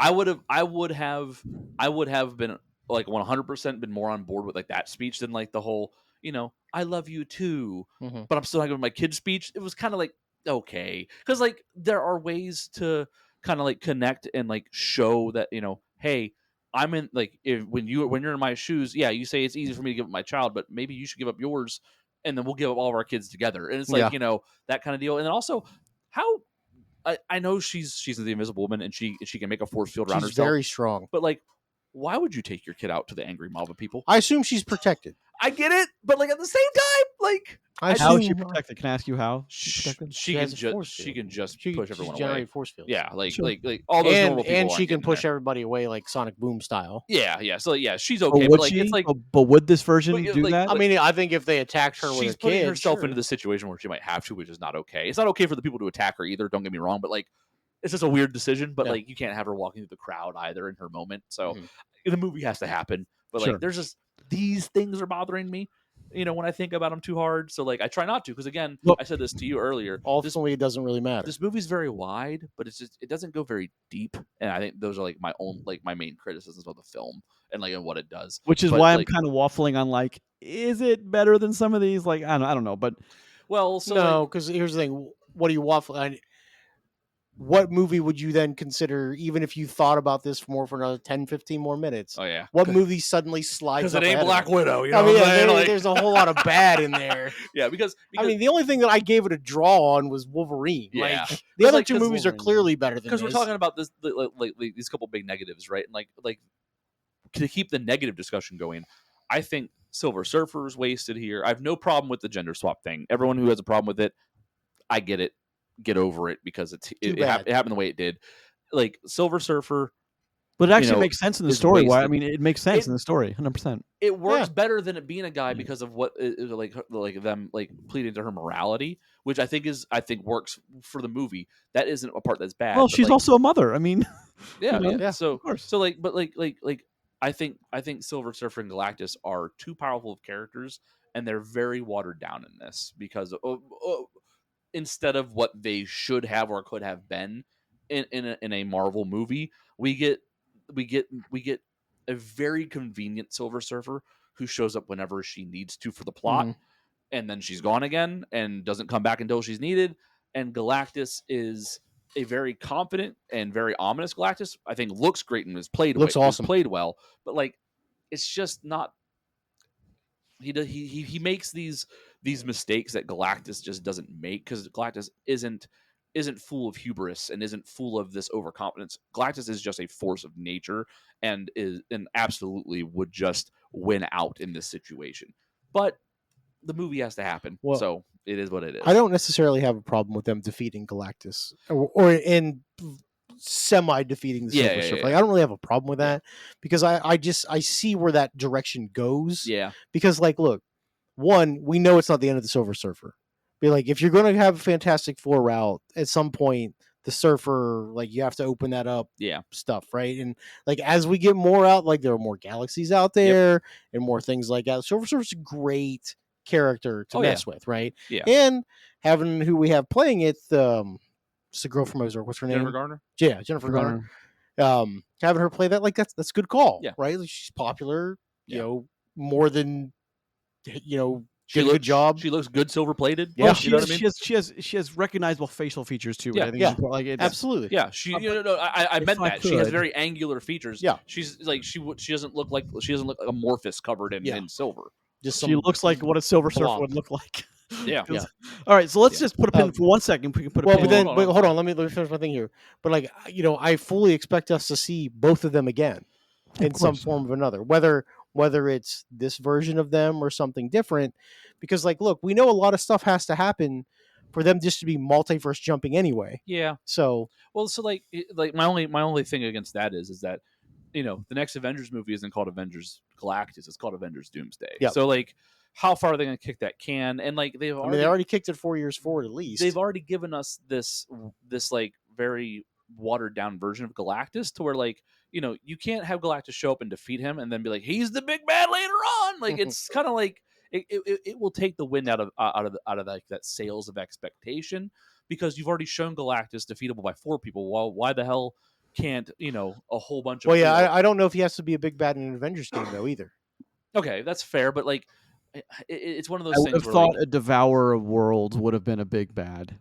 Well, I mean, here's the thing: ego is as big of a thing, and the fucking Guardians of the Galaxy beat them. Oh yeah. So let's just say let's not act like it's never happened. Isn't Ego like a specific Guardians villain? He's a celestial being. He's a celestial. Oh, okay. But we need to go back and, like, I want to do the, like, intro and, like, who's there's a big cast. Go ahead. Yeah. What I'm saying is, like, I want to start, like, where the movie is starts. It a big cast though? Well, I mean, he's got like 8 people. There's at least 6 people to call out. Yeah, so that's a pretty decent cast. As you know, we're talking about Fantastic Four first up. We got a little ahead of ourselves. However, let's go over that right now. Directed by Matt Shakman. Great last name, by the way. Shakman. Pedro Pascal, Vanessa Kirby, Joseph Quinn, Ralph Ineson, Natasha Lyonne, Paul Walker Hauser, Sarah Niles, which I'm happy to see her get a name on the because, like, she's for Ted Lasso, for at least Ted Lasso, big deal. She's the therapist. therapist. Seen her twice this year. Yeah, she was the mom in F1. Yep. And Eben Moss Barrett, which is having a huge time in The Bear. He's in the cousin. Bear. Fantastic. He's Ben. He's the Grimm. thing, right? In this, he's the Ben thing. Grimm. Right? Yes, sir. Yes, sir. To name a few, and I love how this movie starts. Yeah, I'm a big fan of how this movie starts. It recaps everything right away. We don't need the origin story. The first 4 years. It recaps it in a way that's, again, digestible and entertaining. It's an info dump that doesn't feel info dumpy. Like, which is I agree with that. And we also know we're on very good. We also know we're on Earth 828, which is important. It's not the Earth that the Avengers 616. 616 is the sacred timeline. Yeah. Which is, Chris, you used a word earlier that I'm glad you did, is whimsical. It's like it's modern tech, but, like, very. Oh, it's awesome. I love that. Like, for real, I love that shit. Yeah, like I don't know, like, video game talk, like, speak. I'm a big Fallout fan. Mm-hmm. The setting of Fallout is awesome to me, and I love it. I haven't played like all of them very deeply, but, like, I like it's that aesthetic that I like. How it's like you're trapped in, like, the 60s era. And I think that it's fantastic. It's, God damn it, it's really well done here. I don't want to say fantastic. Yeah. It's done really well here. So one of the small retro futuristic things that I really thought was awesome and I dug is when he changes the deck in Herbie. From home to space. Like, I thought that was so clever. Yeah, and it was neat. Like, cool. Yeah, and like the animated billboard, because like where they are in their tech isn't, because it's like 1965 in this movie or something. No, like it's that. before that. It's like the 50s. Yeah, Is it? Yeah, Okay, it's okay. definitely in the 50s. 50s. Okay, gotcha. So like the billboard is like high tech, but it isn't, because it's not like a screen billboard that has like different screens running. It's like it has movement to it, which is Yeah. like what makes it like futuristic looking in their time, which is like really like a nice touch. Like they have a lot of really cool things like that throughout this whole film that I really appreciated. I and think it's dug. hilarious that they have like this. They have faster than light technology and don't have high def TV. Yeah.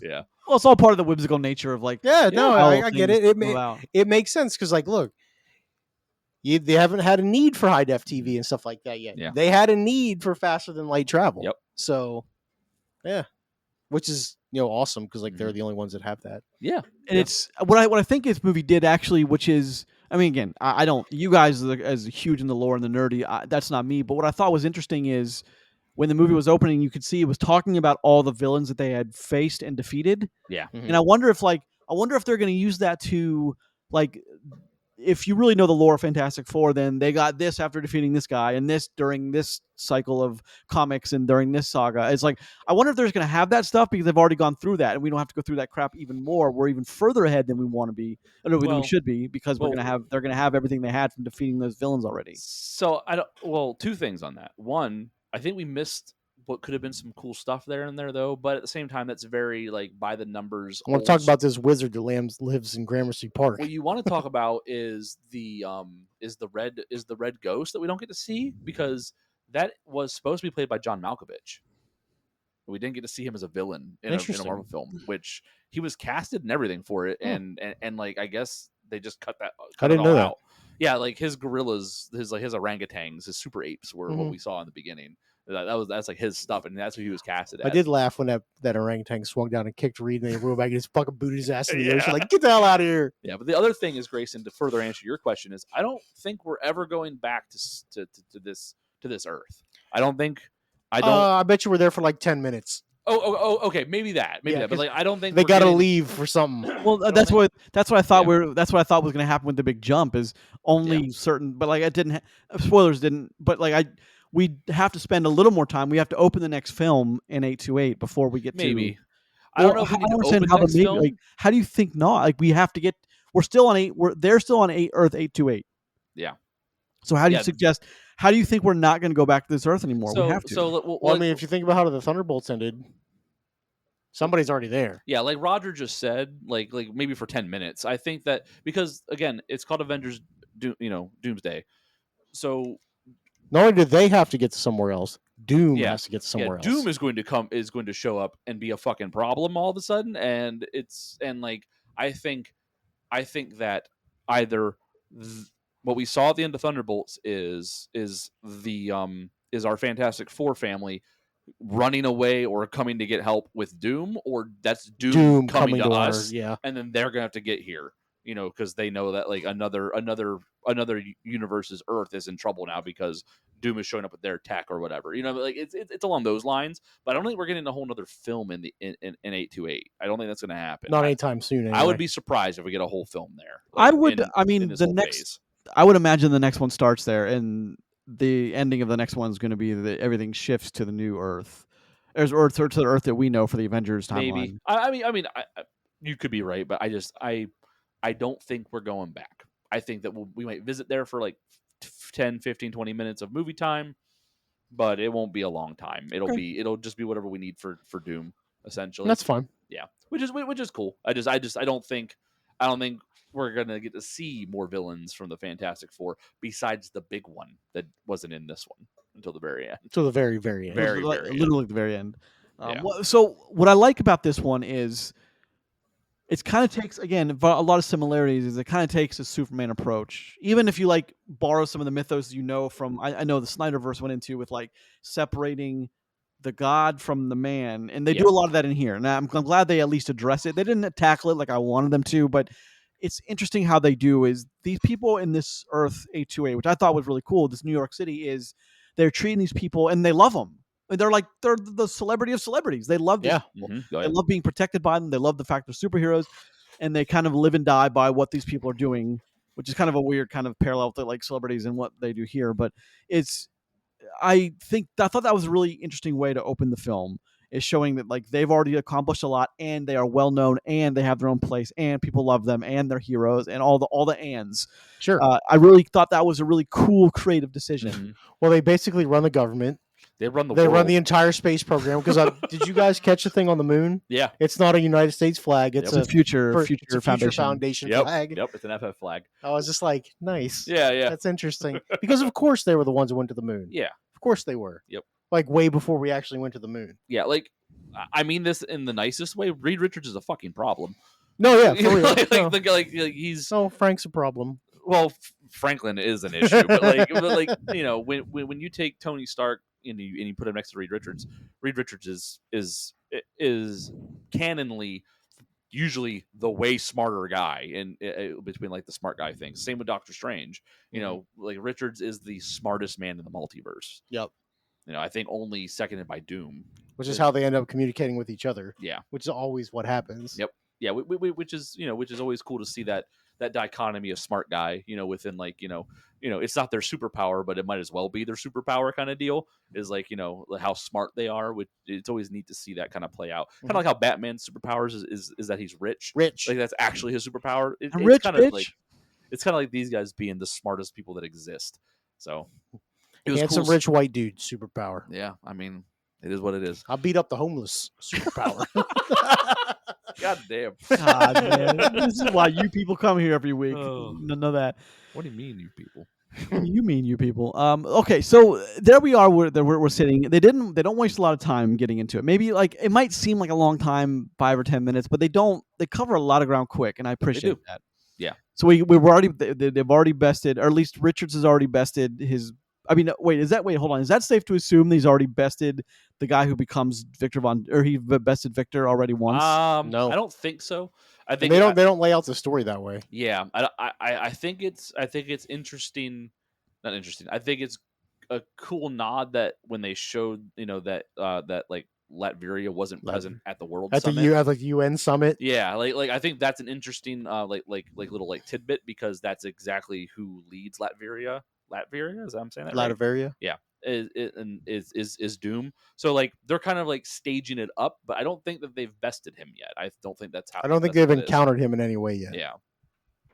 It wasn't mentioned in a single thing, so because like the history would have been there in that openings like spiel, if so. I would have thought that too, but isn't that kind of the titular Reed Richards villain? Is Victor Von Doom? Yeah, which is why he's got a whole Avengers thing tagged with his name on it. Yeah. Mm. So I'm guessing that Doom is going to wreak a lot of havoc off screen for us, and then we're going to get a dump once we hit Avengers Doomsday, most likely. Okay, fair enough. Yeah. How do you guys figure comparing the old cast to the new cast? Let me just ask you real quick. Is You don't want to do this. You want the 4-stick cast first? The I one just the movie that you tanked? just want 'Cause I we didn't talked know. about it. I'm not even talking about that cast. I'm talking about the Ian Grufford and Seuss. What's Brother, your this name? is I thought it was Ione. Yeah, That's Ian his name. Grufford, yeah, I own brother. it. This is this movie's way better by far, and like cast wise, I think that Well, everyone casted in their roles. it's a different portrayal though of some of them. Well, So- okay, comparing movie to movie, yes, but like comic book character, no. So, I think that Pedro Pascal, for as fucking everywhere the man is right now, He's everywhere. he's He is. everywhere. But like, I think that sometimes He's more popular now than Aon Guilford ever would be in his life. Well, sometimes, so it's like some things he's casted, I'm like, his role in Gladiator 2. Sure, Pointless. I don't think he should have been the guy. I agree. But like here, more I think about it, he does good. I think there could have been a better Reed Richards. Yeah, I think that John Hamm would have been amazing for that role. But like, I think Ooh, that that's good. I know. I think that Pascal knocks this thing out of the park. I think he's fine. I think he does good playing a very neurotic Reed Richards. That is Sad boy Reed that, Richards. Yeah, that has to like really make some heavy decisions and feels that. I think the same as for all, the whole the rest of the cast too.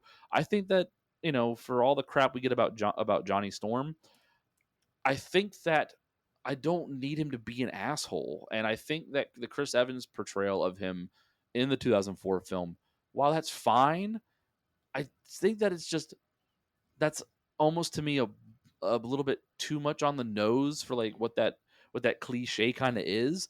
I like this version better, this version of Johnny that gives a shit. Well, You know what I mean? it's a lot harder to market a sexist asshole version of Yeah, of Human 2025, Torch yeah, in maybe. 2025 Maybe. than it Yeah, was 20 plus years ago. Yeah, yeah, Right. and It's like, I made a dick joke. yeah, but like I don't know. I like that these four really seem to like care about each other. You know what I mean? Yeah. Like, Fan like base, Apparently, yeah. they became really good friends too. So, I mean, like, this is basically a Fast and Furious film.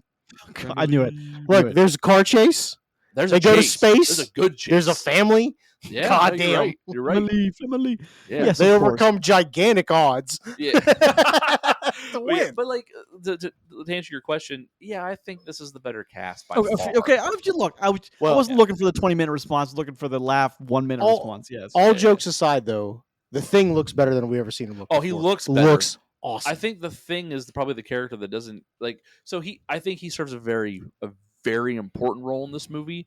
I think that it's weird that it's the Thing Babysitter? doing it. Well, no, not. Oh, yes, but I think that the Thing, his job in this movie is to tie the characters to the community because he's the one we see on the streets, Yep. talking to everybody, joking with the kids, Threatening to throw cars at little yeah, kids. yeah, but like, It's but good. but like that's no one else does that. The whole movie, it's just we only see him, He's the man of the people. and he's a part of the community. And like I think the movie is using him to portray that they are a part of the community in a bigger way. And because I don't know, unfortunately, the Thing doesn't have a lot to do when you're fighting Galactus. Unfortunately, No. you know what I mean. Silver Surfer doesn't have a lot to do.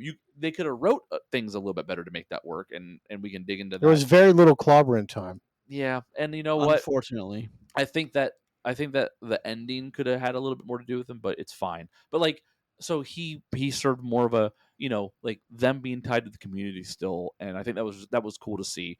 I think that he wasn't quite as grumpy as what I wanted him to be, but that's what I wanted. I think the movie version, and that's my point with Johnny Storm. Like, you may have wanted the chauvinistic, Prick. prick that could be Johnny Storm, but that's not what you got. And I think the Johnny Storm we got was great.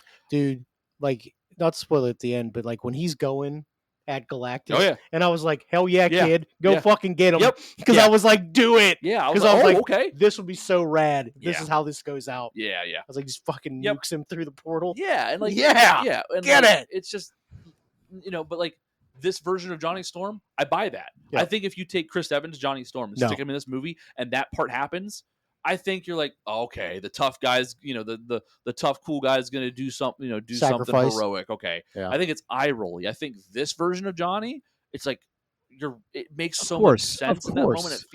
and Yes. it's like, aw, like it feels Twice. good. He So- has two almost sacrifices, which is Yeah. I thought was kind of adult of Marvel, and I'm glad they did it. Yeah. One last thing about Johnny is his pyrokinesis, where he goes in the middle of the fire and pulls it all Pulls to it all him. to him. I was like, that's Yeah. awesome. Yeah, Like, when are we going to see more of that shit? in Marvel Rivals when you play it as Johnny Storm. He doesn't suck it All back right. up. Back to movie world, please. Thank you. Also, Johnny Storm sucks in Marvel Rivals. He does. He's hard to play. Just saying. He's Just hard to saying. play.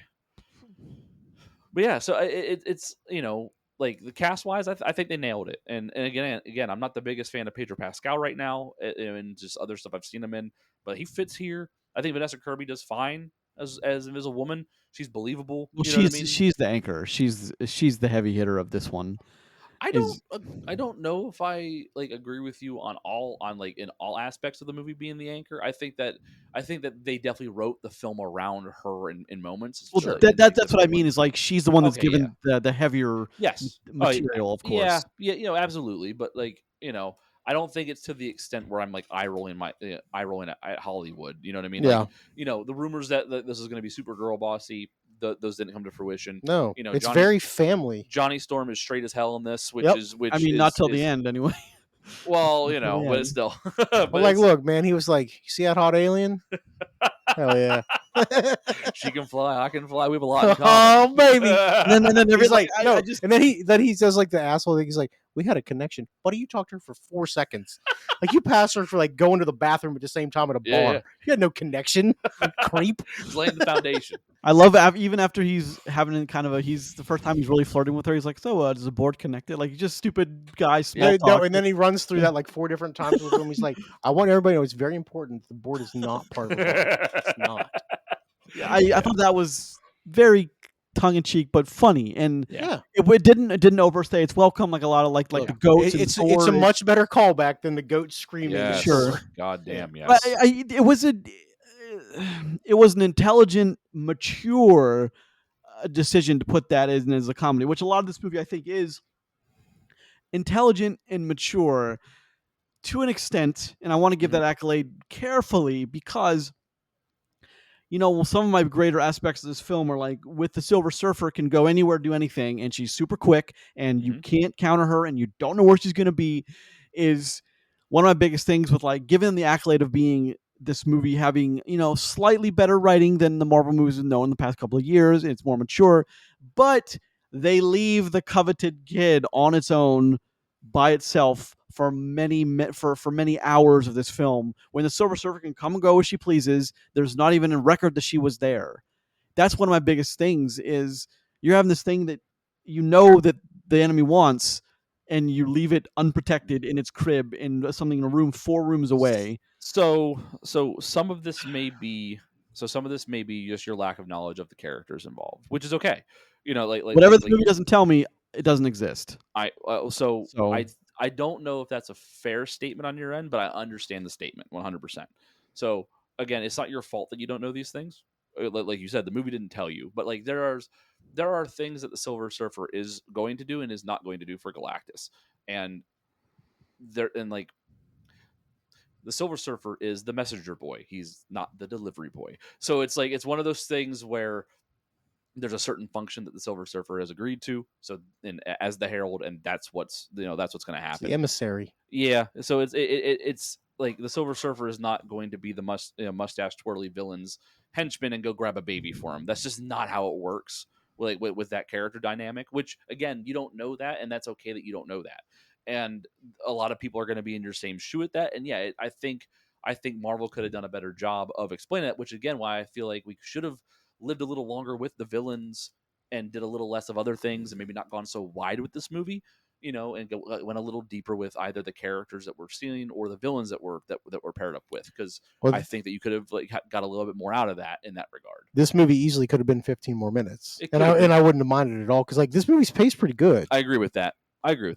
Yeah. Because if you give me 10, 15 more minutes of like backstory and things like that, I'm down for that. Yeah. But that's also me being selfish because I like this movie. It was like, I'd like a little bit more of that. Yeah, so if this movie's bad, we're saying the exact God opposite, damn it, right? cut out this shit. Yeah. So Yeah. But like it's the Silver Surfer is overpowered in that sense. Grayson, you're not wrong there. And that's one of my complaints is the Silver Surfer is very hand wavy. She's there when the plot needs her to be, and then she's just nowhere to be found otherwise. And it's like that's one of those things where it's like, okay, now she's gone for a long time, and I love the way they get rid of her. I mean, you were talking about this a little bit. Talk about that for a second. Yeah, I'd like to.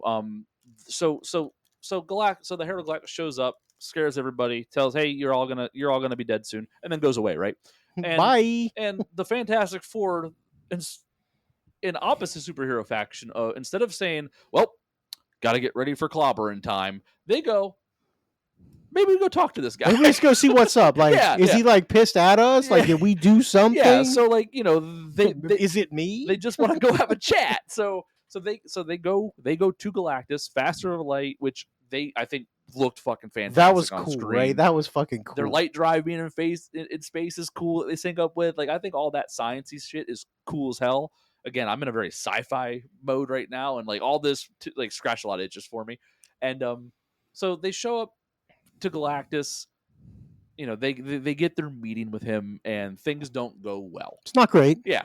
Basically, give me your kid. Hey, I see you got the baby in there. Yeah, I'm gonna like that kid. Yeah, he's like, give me the baby, and they're like, no. LOL, nope. And nobody's happy after that, right? So anyway, so we get a chase scene in this, which through a fucking wormhole was cool as shit. I think that they like I had a better time with this chase scene than I do in a lot of action movies with a car chase. They had a space chase scene. I'm gonna be that guy. Go ahead. Again, it's weird. There's no way that once they entered that place, Galactic would have ever let them leave. I just again, I'm nitpicking at stupid shit, but like, I mean, he can't necessarily stop them from leaving, and he Yeah. does send his herald after Yeah, them. and he tries to stop them. You know what I mean? Like It's not always just like, "Well, get the hell out of my house." Then. Yeah. Also, the first thing Johnny does is blow up his wires, right? So like there's already a problem happening for him.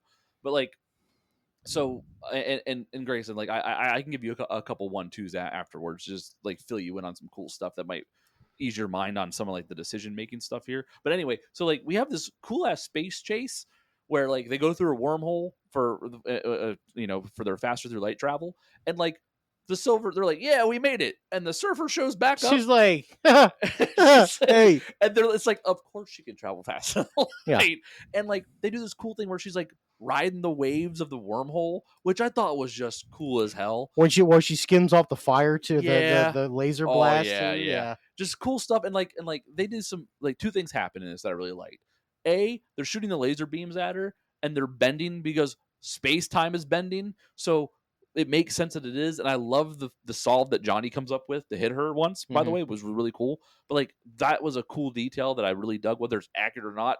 Cool as shit. Yeah, sure. I don't need sciencey explanations on that. Yeah. Just be cool. Well, they use a black hole to try to lose the Silver Surfer, which I think is neat because the way they do it is like they get her caught in this black hole, right? And it isn't that she is sucked through the black hole and then all of a sudden like, okay, we have time now and they go away. But like they talk about the time dilation of it, and like she's all of a sudden she gets too close and she gets caught in the gravity well, and she's moving in slow motion while they're zipping away.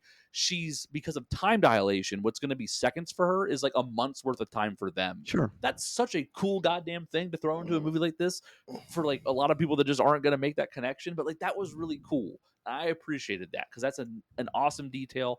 I'm sure that whole scene looked amazing in IMAX too. That I'm really this little maneuver is going to cost us 30 years. 34 years. Yeah. Interstellar. Yeah. I bet that whole scene cost them $30 million as well. You know what I mean? Sure. Hey, budget of 200, by the way. Yeah. Oh, yeah. So. We didn't go over that. Yeah. Well, I know you guys are talking about stuff and it's story points, but it's like the further I'm trying to like, you can give me the 1-2s, Chris, but if they're not in the movie, then I don't give two shits, because if the characters are doing things that in the lore they can do in the comic book, but they haven't exposed to me in the film, then that's the filmmaker's fault. We weren't exposed to it, so they don't exist unless I know they can do it. Well, that's the thing. Unless they show it to me. I mean, that takes a lot of merit out of some arguments, though, when you say that they should do this or they didn't do this. Well, if you don't know they can't. Well, my arguments like that are based on where the story I thought was going, and where like I could have seen those scenes going. Can't you say the same thing about James Bond? Sure. I mean, you know what I mean? Like I don't know how much more rules you need for Marvel compared to other works to just to be able to suspend the disbelief that characters can do what they can do. Well, okay, let me ask you in a different way. Let me ask you in a different way.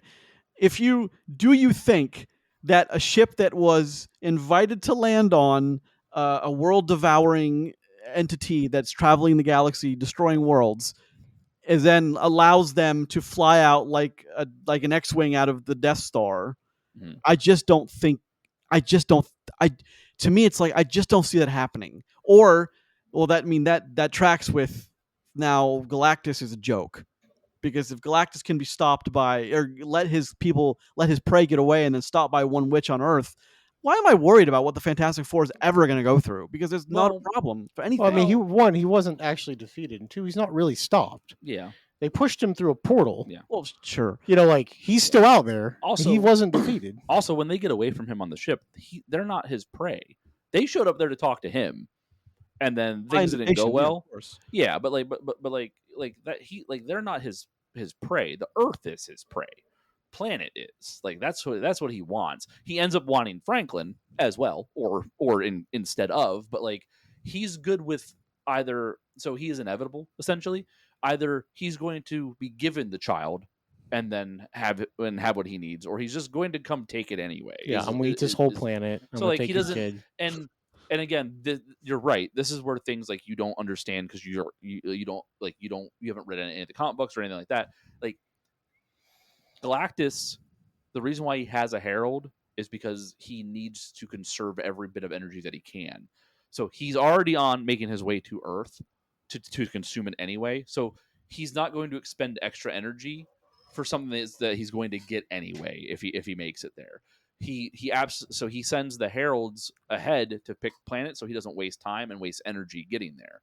So that's like all a part of the process. He's strapped into that chair with all the tubes because it's a more efficient way of consuming the energy of the worlds. He can consume the world itself if he wants to, but he uses that giant ship that he's in because it's a more like a more streamlined way of him getting the energy he needs. Sure, and I understand that, but what does that matter in the discussion of this movie when it comes to what he can and cannot do? Well, you said that his prey got away from him, so he's obviously a joke, but like he just doesn't care because he's just going to get there anyway. Essentially, Oh, sure, and that's maybe I just didn't maybe I just his few things like the hand coming down the chute to grab him, like maybe I just misinterpreted it as like he didn't.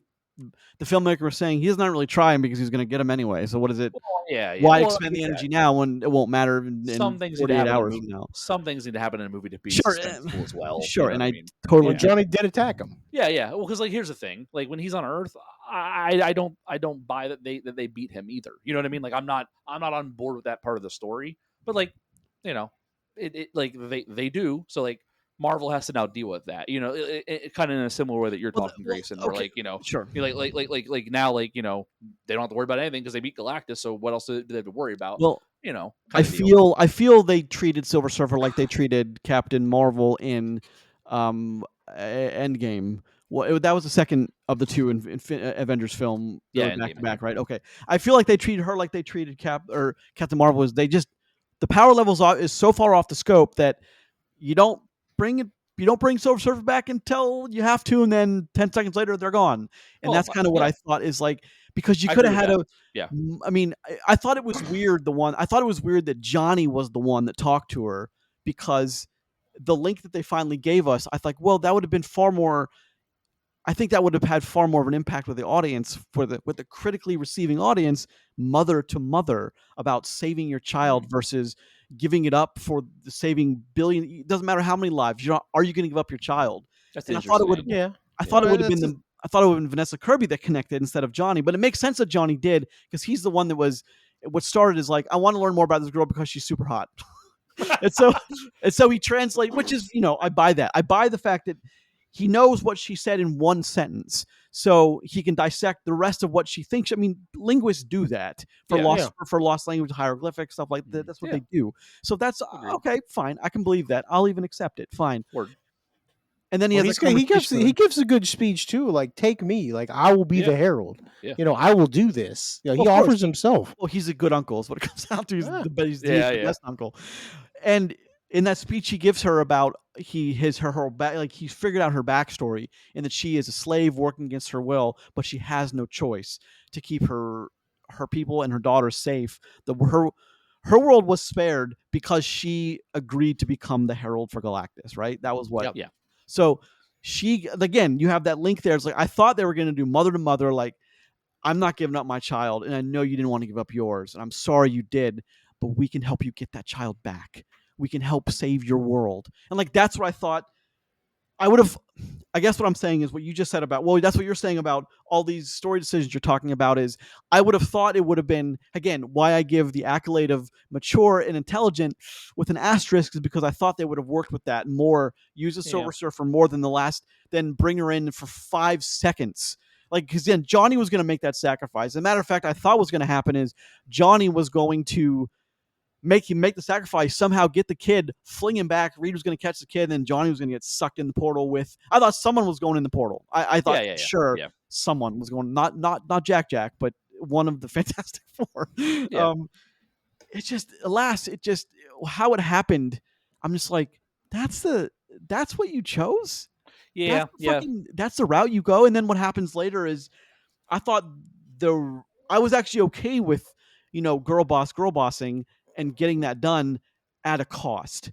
And then when it turns out the cost means nothing, it's like, oh my Lord, can we just imagine, because I'm watching a lot of documentaries now on the Allied advance in the Pacific in World War II, because I've watched Pacific now, I'm obsessed with it. That's a weird segue. Well, no, I mean, it goes somewhere. Imagine see where this is going. imagine island hopping, trying because you have to take certain islands to put up air bases to get then get to Japan. Yeah. But you have to do it strategically and militarily. Imagine they do all that without ever losing anybody. But the Japanese lose everybody. That's that's what these films feel like to me. Is there's no real cost. The one point that I want to make, and I have no problem with what actually happens in this movie, and it actually makes sense to me why it happens, is nobody lost anything. Nobody dies in this movie. No one. Mhm.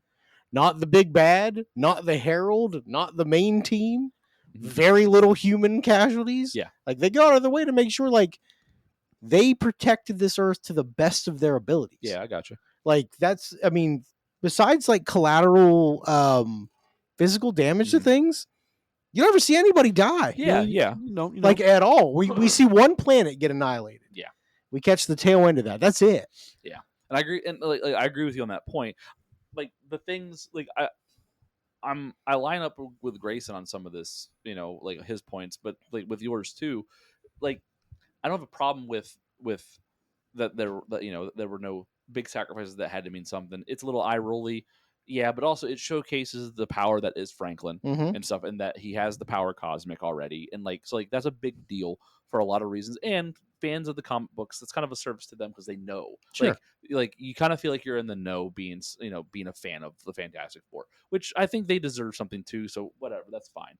Like my problem falls into like, why was it just the Invisible Woman in the end, right? Like I know the Thing got to plow through some pillars.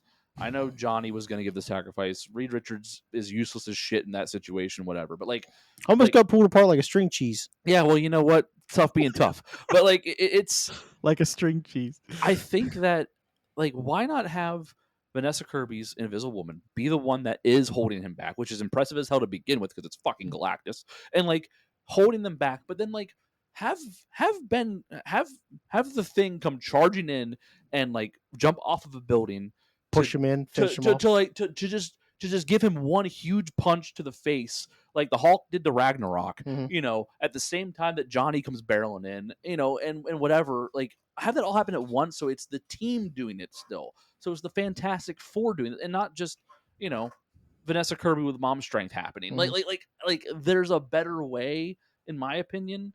And again, it's my opinion, but like I don't see how that isn't the better superhero team up moment, because everybody loves a superhero team up, right? How cool is it when Johnny Storm like threw the Thing at Galactus, dive bombs him? That was 3 seconds of your movie life, but it was rad as hell when it happened, right? So like that feels like that should have been like the culmination effort to get him in that goddamn portal, right? And then you can still have the thing where he's coming back and Johnny goes to give the sacrifice and Surfer comes in and like doesn't let it happen, which the Surfer defying Galactus does happen sometimes. So like it's cool that now the Surfer's got to deal with Galactus out in the middle of fucking space. You know what I mean? Good luck with that. Ben, what time is it? We don't do that. It's just a cartoon, man. What time is it? What time is it? Yeah, say the words. He's fucking screaming in his ear. It would have been funny and out of place, but still funny to me if like he's going to bomb him in and he refuses to say it, so Johnny says nope, we're not, then we're going home, and like just like flies like has to go around again, but like it doesn't fit for like the it would be funny though. The need of the moment, like Well, Chris Evans Johnny would have done that. This Johnny would not have done that. Yeah, but it doesn't fit the gravity of the situation. The gravity is what I'm talking about, though. I'm as much as I want a superhero team up. This movie was not nearly as much about the other. I mean, it was primarily about Reed Richards and Sue Storm and their child. And even though the other two become these weird uncles that do things, but like that weird was uncles. So let me the way you said that leads to a lot of like negative connotation. I just want not like that. We don't mean it like that. The movie was more centered around the Reed and Sue version. Yeah. So let me ask you this: Sue is able to do what she does, and I don't know anything about like I don't know like super what strong, kind of, yeah. But is she like okay? Just without any kind of long explanation, is she like alpha level? Is she S tier, S level, A level, B level? She's like A minus level. Like okay, fine. Well, that's still something. She's up there. She's no Jean Grey Phoenix. She's no Storm, but she's absolutely she got could hold her own in a fight. She's got that dog in her though, 100%. Like yeah, she's like A tier. If you're gonna compare it that way. Okay, well, my question then is, and maybe I'm looking for a delicate way to ask this, is Did we get that because 2020 through 2025, No, you or got did we, that because that's a mom and they're I trying think to take her mom's- kid away. I no, think no, mom's no, but that's strength. just Yeah. let me finish the question, man. It's like, Oh, But okay. or I did know we the get question you're going to ask. well, did we Okay. get that because they wanted to highlight Sue Storm, or they wanted to highlight mom #mom power? Like that's my Doesn't matter. question. Oh, it doesn't matter either way. Well, it does, because I want to know what Sue is capable of doing and what she isn't, and then that lets me know Galactus's power level by comparison. And because now as I'm watching that movie, I'm like, Galactus is nothing. Like what? Well, I mean, your question got answered by what happens in the movie, right? Like there is no Sure. there is no like, do they do this because they want like strong female presence? Yeah, they did because that's the mom. Yeah. Like I don't understand that question. Why that's relevant to this argument? Well, so I half hear him. So like,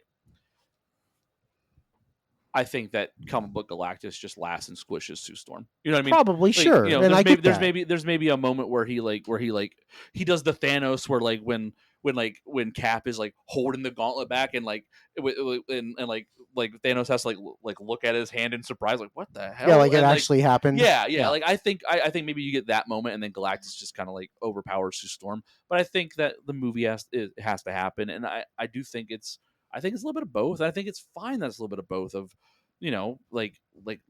like they want her to be a strong female character within whatever the universe they're making, Mm-hmm. and I think the mom strength thing is believable. Sure. I think that's something that happens in our actual day-to-day life, parents going to do insane feats of strength To save to their protect their kids. children. Yep. Sure, and I So get like that. absolutely, but like I think I get where Grace I think that comic book Galactus, which would just shit on everybody, and and like now we have to deal with the fact that, and Grayson's not wrong in pointing out, Galactus kind of a bitch, Well, the one thing I want to say about those, they don't actually defeat him; they delay him. they best him. You Well, know what I mean? but they best him, and that's important. And you're right. Well, Mhm. and you're right. Like they don't beat him. They don't kill him. they They don't, don't end the threat. I don't think there's many storylines where Galactus ever actually dies. That's what I anyway. mean, right? Yeah, So like but, it's still there. Yeah, but like Galactus, I just like the way they beat him. It's like I believe you, Marvel movie universe, but only because I know this movie needs to happen. Like kind of deal. And like I think I got to be okay with that. And if this gets me to better, if this gets me to 616 and gets me some better movies for the movies more along this caliber than Phase 4 and 5 that we talked about before we started talking about this, I'm on board with it. Sure. Fine.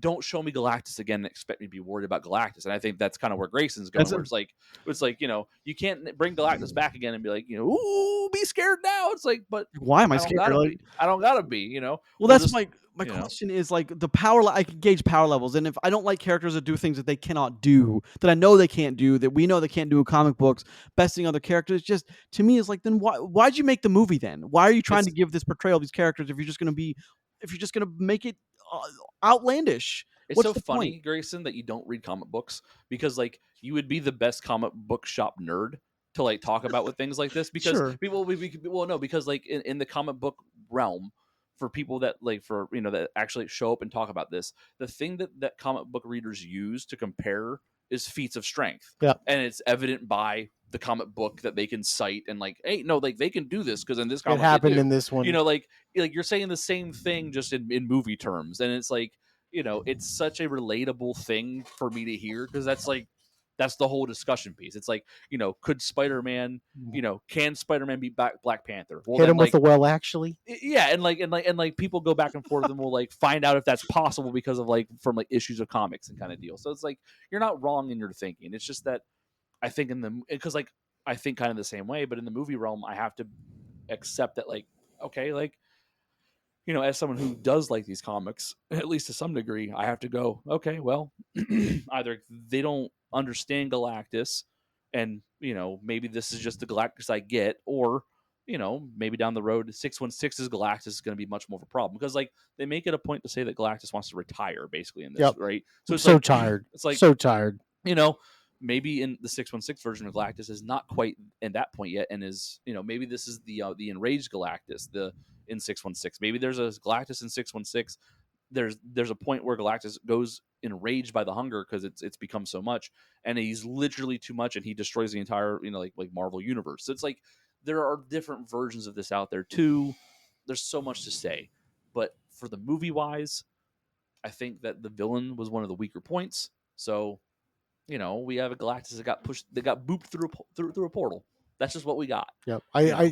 The last thing that I'll say about it is I don't have any problem with how this movie plays out. Yeah. Because it plays out exactly how I thought it was going to play Okay, out. that's Like fair. I didn't think anybody was going to die. Yeah. Because they're all in the next movie. Yeah, I know that already. Yeah, because we And- got movies to make, right? That's right. Yeah, we got franchises to like revive. Yeah. You know what I'm talking about. And it's like from everything we had seen to that point in the movie, I don't think anything that happens past towards the end is like suddenly unbelievable. It's not like so far like, well, we never saw anything exactly like that before. Yeah. I mean, you kind of did. Well, and yeah. a lot of other things too. It all fits in that Mhm. in this movie, especially because like, look, is Galactus the strongest thing we've ever seen on screen? No, this portrayal is not. But we may see him again. Yeah. And we'll definitely see the Silver Surfer again, I think. So, Well, yeah, that's like, look, they're going to have to sort their own shit out. Yeah. So, let me ask you some more questions. Then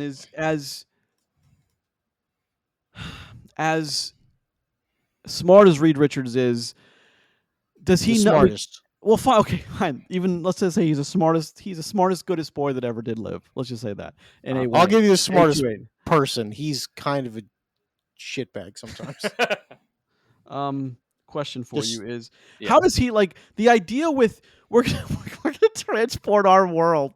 So people out there, I like it. I like terrorists, the idea. terrorists, and people that are no do-gooders, don't just give us your material and don't fuck us over now. We gotta move the world. I mean, he his doesn't- pla- He His doesn't. plan- But he doesn't talk to every country you see listed. Every country that they announce is like, well, those are all part of NATO, and they're going to go with the program regardless. They don't talk about any country that like any troublesome country. That covers enough of the globe, though. It's Yeah. probably okay. So here's the Sure, thing. sure, and I get that. But go ahead. I have more to that, but He's going to be smart enough to pick the countries that are going to cooperate if Sure. if he needs to. And also, don't forget, this is a world, an Earth, where all the issues have been solved essentially by Reed Richards. Like there probably isn't like it's not comparable to the problems that like we are facing now or that was in our version of history. Like Reed Richards and the Future Foundation has essentially solved the problems. Well, they out solved. there. Well, they talk about didn't they say they solved like world hunger and that sort of stuff? They talk about that. Yeah, so it's like there isn't the same strife around the okay, the globe that we're used to, fair enough. kinda Okay, deal. okay. I missed that during dialogue, and that was meant to quell that. So I will. Fine. How does he know that Galactus won't be able to find them again? How does he know that putting their planet somewhere else in the universe isn't going to mess up any other gravitational poles from anywhere else? So your second point, I completely agree with you on because it's kind of crazy to think like we're just going somewhere else. We're gonna move into a new solar neighborhood, and then We live here now. yeah, like imagine if they like show up and they're like the biggest planet around now, and it's like, oh shit, we're gonna get hit with all the comets now, aren't we? Because like that's what Jupiter does for us. Jupiter pulls in so many comets and asteroids.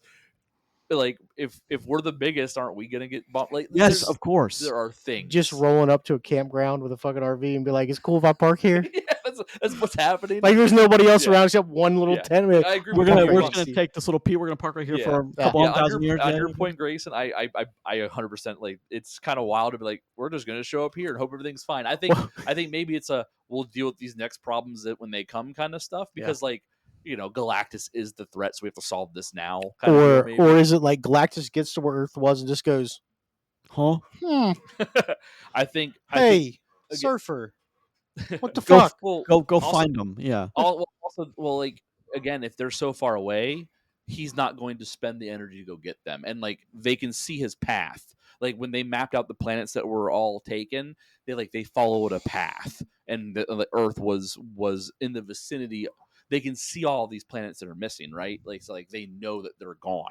So the Reed Richards plan was to go to like a corner of the universe, so that Galactus is like, it'll either take him millions of years to get there at the speed that he's been traveling, or he won't have the energy. It won't be worth the energy to go there and get him. Essentially, is what it's coming down to. I think. Sure, Which but makes okay, sense. Fair. But again, how does he know that? How does he How does he know that the thing he built will keep the baby safe from radiation and bombs? And how does he know That's all actually that? probably the easiest one to test. Because yeah. Because Did I Reed mean, Richards put a live animal in there and then dose it with radiation and say, he may have. He Probably. may have. So here's the thing. Or Herbie. This Or- this answer this question is answered, Grayson, with the simple Reed Richards is that smart. Okay, fine. And yeah, I accept that. And I completely accept that. I mean, on the greater story points, though, the one that I really am stuck with and I'm trying to get in my head is the whole giving up your kid, you save 7 billion lives. Is Yeah. like one that I just, like the walls, I just can't get over the wall. And no matter what I So, do, I'm well, not going to get over the wall. So what do you mean by that? Like obviously you give up the kid is what you're saying? Well, no, I'm objectively looking at it from their point of view as written superheroes that are there to save the world, and the price is nothing. The price is, to them it's something. It's steep. The to price them. is everything to them. Well, fine. That's my point, though. But like to humanity, it's nothing. Yeah, So, but I think my point earlier. That's what makes it a moral conundrum. Yeah, I think my point earlier is what answers that. Like, if her speech would have been to find someone in the crowd that was holding their child and said, "I'll give up my child when you give up yours," and that person's immediately going to say no, because that's the human thing. Of course, yes. Be as much of a hero as you want, but the Invisible Woman isn't going to give up her kid as much as the next mother. You can tell somebody else to do something heroic. Yeah, exactly. You know what I mean? Well, like here's the thing. Like you tell me to burn the world down and watch it burn, or give up my child, you're going to have to pry my child from my cold dead fingers. Yep. It's a very human and relatable thing, because like, again, I think that's where they missed the mark, where that's where the speech should have been, not, hey guys, I love you too. And she should have been meaner. I think she should have. That's Honestly, it. I mean that seriously. Like, I think that's a fair thing to say. Because like that would have hit way harder, like in the movie, and be like, oh, she right. Because like if she would have said, ask yourselves right now, would you give up your child right now? Because like everyone's answer is no. Everyone's answer. Actually, it's even better if they have two kids and be like, pick which one. Yeah, right? Because it's like, oh damn. I think I'm picking. You know what I'm saying? But No. it depends on the day of the week. So, oh my Lord, you hear that, But Chris's wife? Do you hear that?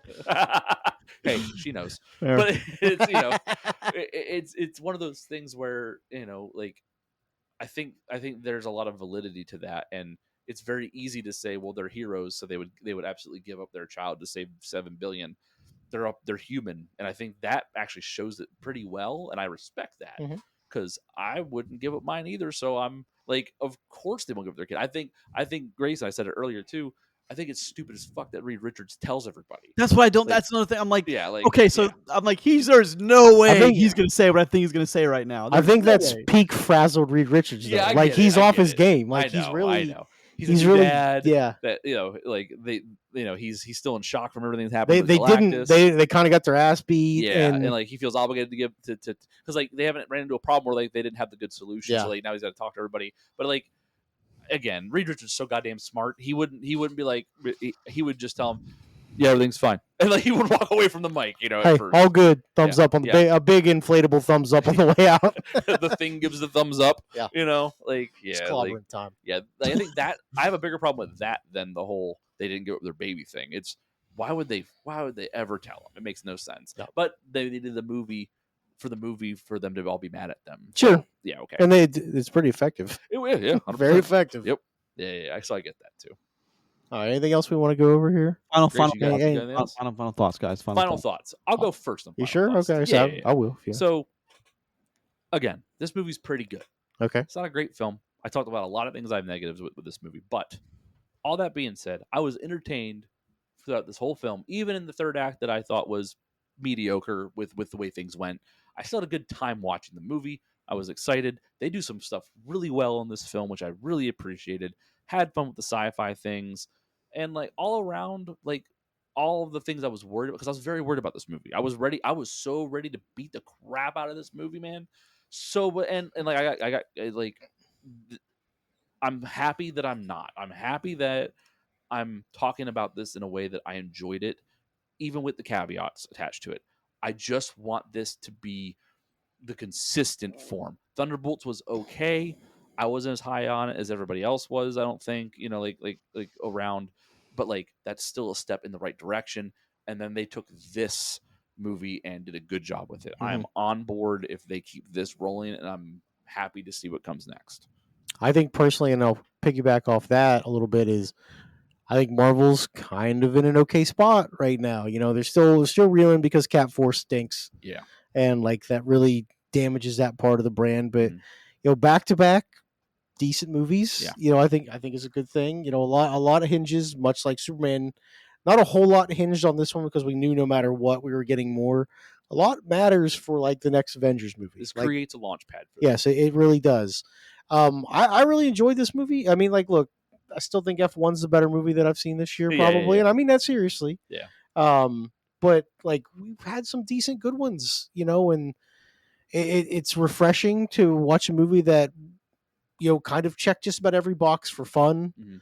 and still was a decent enough story to make me happy as a comic book nerd. Yeah. That's totally fine, and I'll be happy to see these characters again and be anxious to see like how they're going to get to Earth and what the circumstances are for that. Yeah. So that's cool. I'm down with it. I'm super interested on who's in that rocket now. Yeah. You know what I mean? Because there could be a couple of There's a couple things. scenarios. Yeah. Yep. So, what about you, Grayson? Final I thoughts? am relatively happy with this movie. Marvel's in a position where they haven't been in a while, where they can make some pretty interesting choices that are good for once. That we're not talking about. I mean, Cap 4 being so bad. Cap 4 being bad was pretty. I thought was more catastrophic for them than I think it actually is. Especially They're just going given to sweep it under the rug. well, that's what they're Yeah. doing. Is they're not even going to talk about it anymore. Which that's their decision. Fine. But we've got Thunderbolts and this movie were both okay, and they both have characters that are interesting. They have plots that are interesting. They have story moments that work. They have good talent. I think we're on another like kind of weird jumping off board where people are I think for the most part, generally happy with Fantastic Four. I think people are Yeah. leaving with Yeah. positivity and thumbs up and okay, I'll watch that again. Like what they're not angry, Yeah. it's like they were for years of but the ball is the ball is Marvel's to lose. Like they have it. The ball yeah. in their court. It's what they do with it now that matters. And I guess a lot of this won't be relevant until for another 15, 20 years. My question is, or maybe not that long, maybe 10 years is like, how many heroes can we have before it doesn't matter what villain you put in front of them, they're just going to fucking stomp the villain because there's just too many. You've got to start. These heroes got to go. Some have to die. Marvel's going to have to make some decisions. And decisions that I would have thought in like when things were really rolling 2011 2012 I was like of course Marvel's going to have to start making maybe public statements or saying, hey, in this movie, if you've seen this movie, then this person dies. Sorry if you're a fan, the story went this way.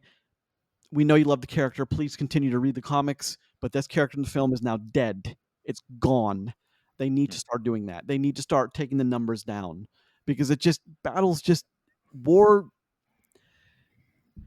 It's not like I want. Fuck it. I say pump it up. I want them all. Bring them all fine. together. Okay, fine. Thousands. I I want like just- a fucking I fighting want game decisions. roster. I want decisions to matter. I want weight behind sacrifices. I want decisions to matter in these films. I want them to become. I want Marvel movies to become events again, and I don't think Fantastic Four was quite that. A lot of people wouldn't say it was, and I mean, I get the hype for it, but it's not really an event movie. I want them to be event movies again. I want people to start talking a month before it comes out, like what they think is going to happen and why it's going to matter. It just Marvel really needs those wins again, and I think we're kind of like we're on our way to that, but it's kind of a bumpy bridge we're on that could just collapse beneath us. Depends on what comes next. What is the next Marvel film? Avengers. Doomsday. Doomsday. And that's in 2026, isn't it? Next summer. And that's next, like a year from now is the next, or like 11 months from now is the next. Yeah. Wow. Okay. Well, like, Oh no, isn't it a holiday or something like that? they just said that didn't the guy running it, what's his name, Feige, whatever his name is. Kevin Feige. Yeah. Didn't he just get done in an interview saying like 1 to 2 movies a year maximum for a Yep. little while? They're slowing it down. So that makes sense. Well, if they're focusing on solidifying quality, having better scripts, Which is better a crazy character thing for them to say, because that means they're admitting the fact that they weren't doing Of course. quality before. You know what I mean? Like it's it's kind of funny to hear that from an executive like position where it's like, hey, we're gonna do more quality, not quantity. It's like, oh, so you were making dog shit for a little while there. I got it. Which is a crazy thing to say to your fans, but No, it's next holiday. It's December 18th. December 18th. Yeah, That's 18 not- months. That's not that far. 18 December. months. Okay, gotcha. Yeah. December 18th, as in next December, not this coming. No, Like the 26th. you said, 18 months. There might be a That would be different the movie in between 2 them in there. Decembers from now. Oh, so that's the next movie is 2 December. Oh, okay. Yes. Okay, that's a long time without a Marvel movie. Interesting. That's fine. Well, maybe they're slowing down, and it's good because again, there are some years we had like 5. One year didn't we have like 4 Marvel movies in a row? Like We had jeez. 3 for sure. So like the year spread is crazy on this. Like phase 1 is 2008 to 2012. We had 1, 2, 3, 4, 5, 6 movies. So like that's not a very like No, that's pretty. That's the 4 years for 6 films. Then we have 7 films in 3 years, but then after that for phase 3 it was 2 and 16, 3 and 17, 3 and 18, 3 and 19. Phew. Well, they Man. had a lot of ground to cover quickly. Yeah. And then for phase 4, 4 in 2021 and 4 in 2022. So Well, they were definitely picking things Some up. of those got pushed around though, And because they got dumped in because Yes, of COVID yeah. all of a sudden. Yeah, but still, No, you're right though. It's still a lot. Yeah, well then we have 3 in 2023 and then 1 in 2024. We went an entire calendar year with only one thing in 24. What was that one thing? Wolverine and Deadpool. Oh, that makes sense though. But that made enough money for 2 of them. I mean, it did It very really did. well. Yeah, it did. It did very well. It did. Yeah, it did All right, good. gentlemen. Well, thank you for this discussion for the Fantastic Four. I think it's safe to say we're on a general high note. Yeah. right Yeah. now. So Good movie. we haven't been for a while, but thank you guys. Pretty for good joining movie. us. And my rantings of somewhat silly kind of things that to me they make the story and break the story, but I guess to other people they just don't matter. But for me, they're a pretty important story beats. That does it for us in episode 40 of Post Credits Podcast, a show where we are very lucky to talk about movies with you. If you listen to this Is that episode, a threat? I know, right? Points at me when he says it. I point at everyone. There's a camera. It's pointing to the world. Galactus, everyone. If you listen to this episode on an audio-only service such as Apple Podcasts, Google Podcasts, Spotify, Amazon Music, and Podbean, feel free to head over to YouTube. Check us out, the video there. Like and subscribe, please, and thank you. Turn us on while you're doing work, while you're cooking dinner. I recently learned this week that someone listens to us as they're cooking dinner. It's an odd, but thank you. Appreciate that. Again, thank you for joining us, and we look forward to seeing you next week for what is it? The Bad Guys 2? The Bad Yep. Guys 2 is on the 2 bad site. guys. 2 of them only. Okay. Got it.